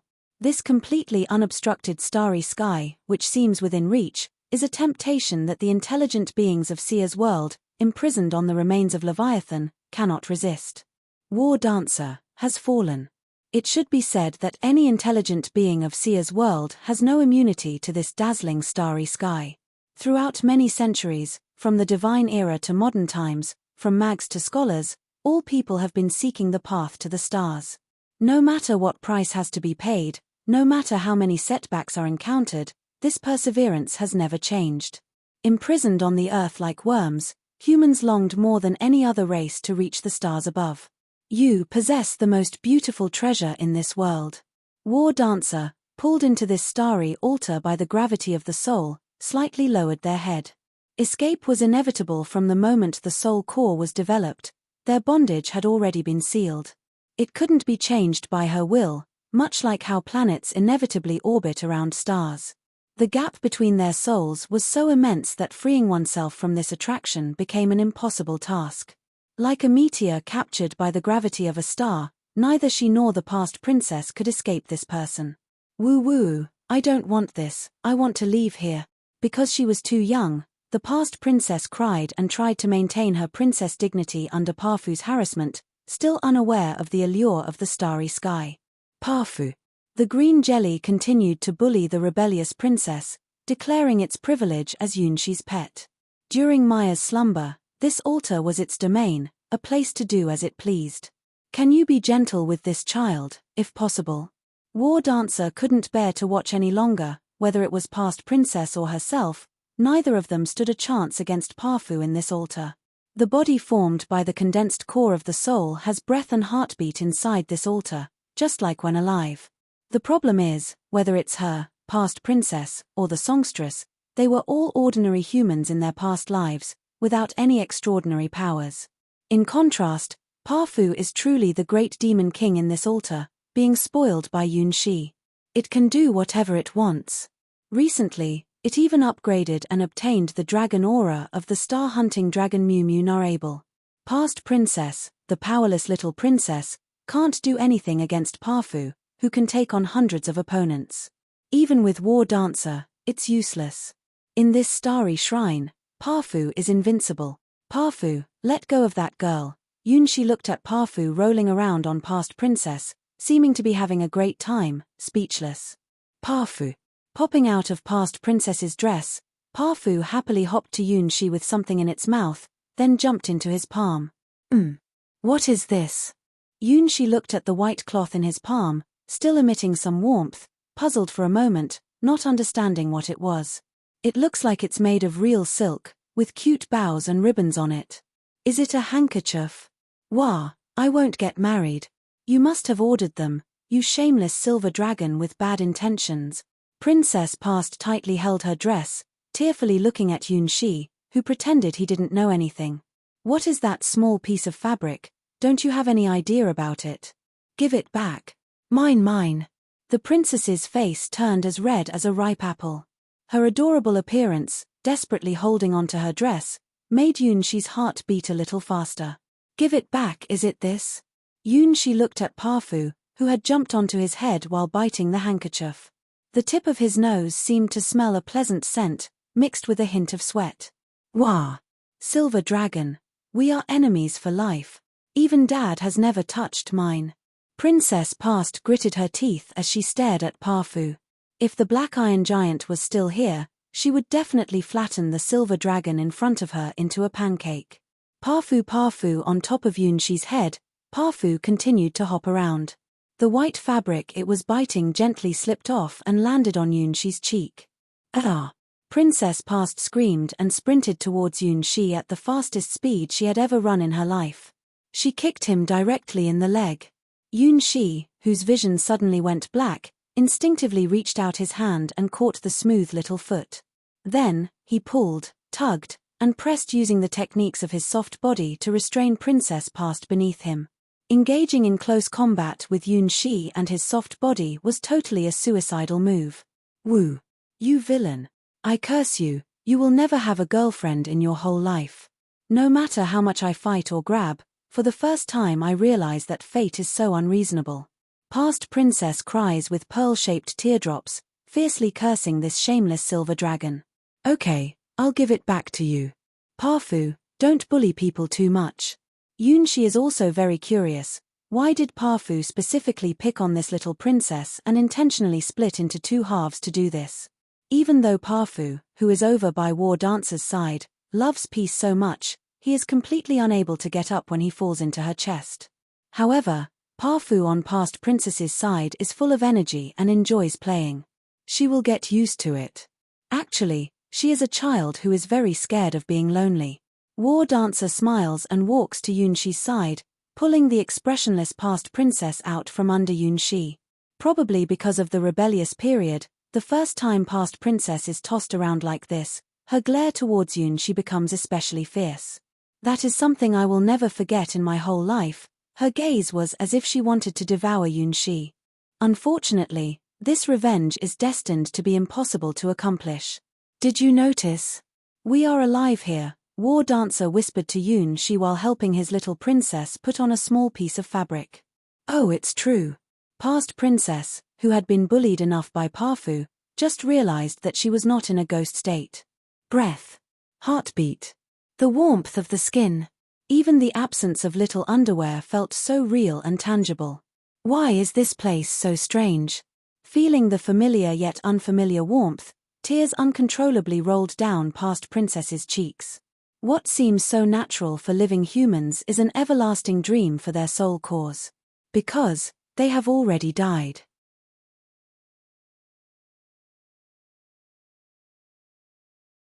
Chapter 1159. Ahahaha, I can breathe again. Children are like this, simple in their likes and simple in their happiness. Not to mention, this is the happiness of being able to breathe, have a heartbeat, and move freely again, like being reborn. Well, of course, hating a shameless and lecherous silver dragon is an unchanging fact for 10,000 years. The not-so-big starry altar quickly became Past Princess's playground, and every corner of the altar was filled with her footprints, even though it was only tens of meters in size. With her excitement, she even fearlessly stepped out of the altar and swayed up into the sky. Aarth! Stars, oh stars! Like a clumsy child learning to walk, past Princess curiously moved through the starry sky, leaving transparent ripples with each step. Yes, the starry sky here is not far away. The starry sky that exists around the Starchild altar doesn't reject past Princess. They gently accepted this child and granted her the power to enter the starry sky. There were even pieces of stardust surrounding her, emitting a faint glow. You can go too. Yunshi held the restless Parfu in his arms and looked at War Dancer with longing eyes. Really, can I? The dancer had never dreamed that she would one day stroll in a world of stars. For the girls in Sia's world, this is the ultimate romantic fantasy. Consider it a gift from me. I'm sorry, it's very barren here, there's nothing. Yunshi looked at the dancer with some embarrassment. As it is a soul altar, there is no bread or wine here. Apart from the ability to materialize past Princess and War Dancer, there doesn't seem to be any other special abilities. No. Here has everything I want. Thank you. This time, War Dancer expressed sincere gratitude. For the soul core that had long been dead, having a world with breathing and heartbeat again was so wonderful. Not to mention, there was a dreamlike starry sky here. Even past Princess, who held deep grudges against Yunshi, was immersed in the colors of the starry sky. She had always longed for the stars and couldn't resist the sparkling stars. Even for a moment, she felt that being captured as a prize might not be such a bad thing. Even the great king couldn't do what Yunshi did at this moment. This was a true miracle, a scenery as if dreams come true. Learning from past Princess, War Dancer gently took off her shoes and stepped with her foot adorned with an anklet on the edge of the starry sky outside the altar. A faint ripple of stardust spread from the snow-white feet of the dancer, who looked at the starry sky that accepted her with devout eyes, shimmering with tears. Dream, even if they know it's a dream, cannot imagine the Sia people, who are bound to the earth, really stepping foot in the stars one day. The great king of undead, the king who looks down upon Sia's world continental crown, dreams of breaking out of Sia's world and going to the stars in the sky. All the guardians of the underground cemetery know this wish and are willing to do whatever it takes to help the great king of undead fulfill this wish. Now, the wish has been granted ahead of time, in such an incredible way. Thank you, Destiny. War Dancer steps into the starry sky, one step at a time. At first, she is a bit hesitant, but is quickly infected by the joyful smile of past Princess and starts opening up herself. How long has it been since she walked on the stage with bare feet like this? And this is what she has always dreamt of, the stage that all the Sia people admire. War Dancer can't help but lift her slender and beautiful leg and start dancing. That is a dance that praises beautiful love and brings a feeling of happiness. It is a dance by past Princess that you can never get tired of, and it is War Dancer's most skillful dance. As past Princess watched War Dancer dance again, she couldn't help but sing lyrics that responded to this dance. It was a song from the third-level guardian choir of the underground cemetery called Field. The princess's posture is beautiful. The princess's hair is light and soft. The sound of the princess's footsteps is endearing. The princess's eyes are beautiful gemstones. The princess is surrounded by a dizzying sweet fragrance. It is the fruit of love. Even if we are clumsy, we will tirelessly work hard. We will protect your dreams. You are the sun, you are a flower, you are the most beautiful princess in the world. We applaud for you, wishing you eternal happiness and beauty. You are our faith, our light. Princess, princess, I protect your past, I protect your present, I protect your future. May this love last forever and never fade. It was a poem written by a poet for the princess he secretly loved, filled with love and blessings for the princess. Even though he knew he could never get close to the princess, just seeing her from afar made him happy. Catching a glimpse of her every now and then brought joy to the poet. To the poet, the princess represented all the beauty in the world, like a dream, like a fairy tale. Even though the poet had passed away and the princess had long vanished in the river of time, this poem that witnessed their love remained forever and became a truly eternal legend. In the song, Princess no longer represents a specific person, but becomes an idealized fantasy of happiness and beauty in love. War Dancer danced steps he had long forgotten, and tears filled his eyes without him noticing when. Truly, I wish the songstress could come to this world once again, to listen to her clear voice and enchanting melodies. Once again, with the ability to breathe and a beating heart, she had a body that could dance. Everything felt like a magical dream. Even the stars around her seemed to shine in honor of her dance. It was not an illusion of War Dancer, because Yun Shi, who watched the graceful dance of the ballerina on the altar, was gently applauding. Some art goes beyond race, nationality, and even the domain of God. War Dancer's passionate and expressive dance, which completely conveyed her emotions, was the most beautiful and touching dance Yun Shi had ever seen. Such a dance deserved recognition from the stars, and those scattered starlights were Yun Shi's applause for War Dancer. One after another, the starlights intertwined on the dancer's body, leaving specks of stardust with every gesture she made. It was truly breathtaking. At this moment, War Dancer stepped onto the grand stage called Starry Sky. The stars would remember her figure and become eternal memories passed down through the stars. For the dancer, this is a moment worth remembering for a lifetime. You're tuning in to the Dreamy Chapters YouTube channel. We're so grateful for your support, and don't forget to subscribe to join us on this incredible journey through captivating stories. Your generosity through donations truly makes a world of difference, as it's the primary source of revenue that allows me to expand and enhance this channel for you. Thank you from the bottom of my heart for being a part of this adventure.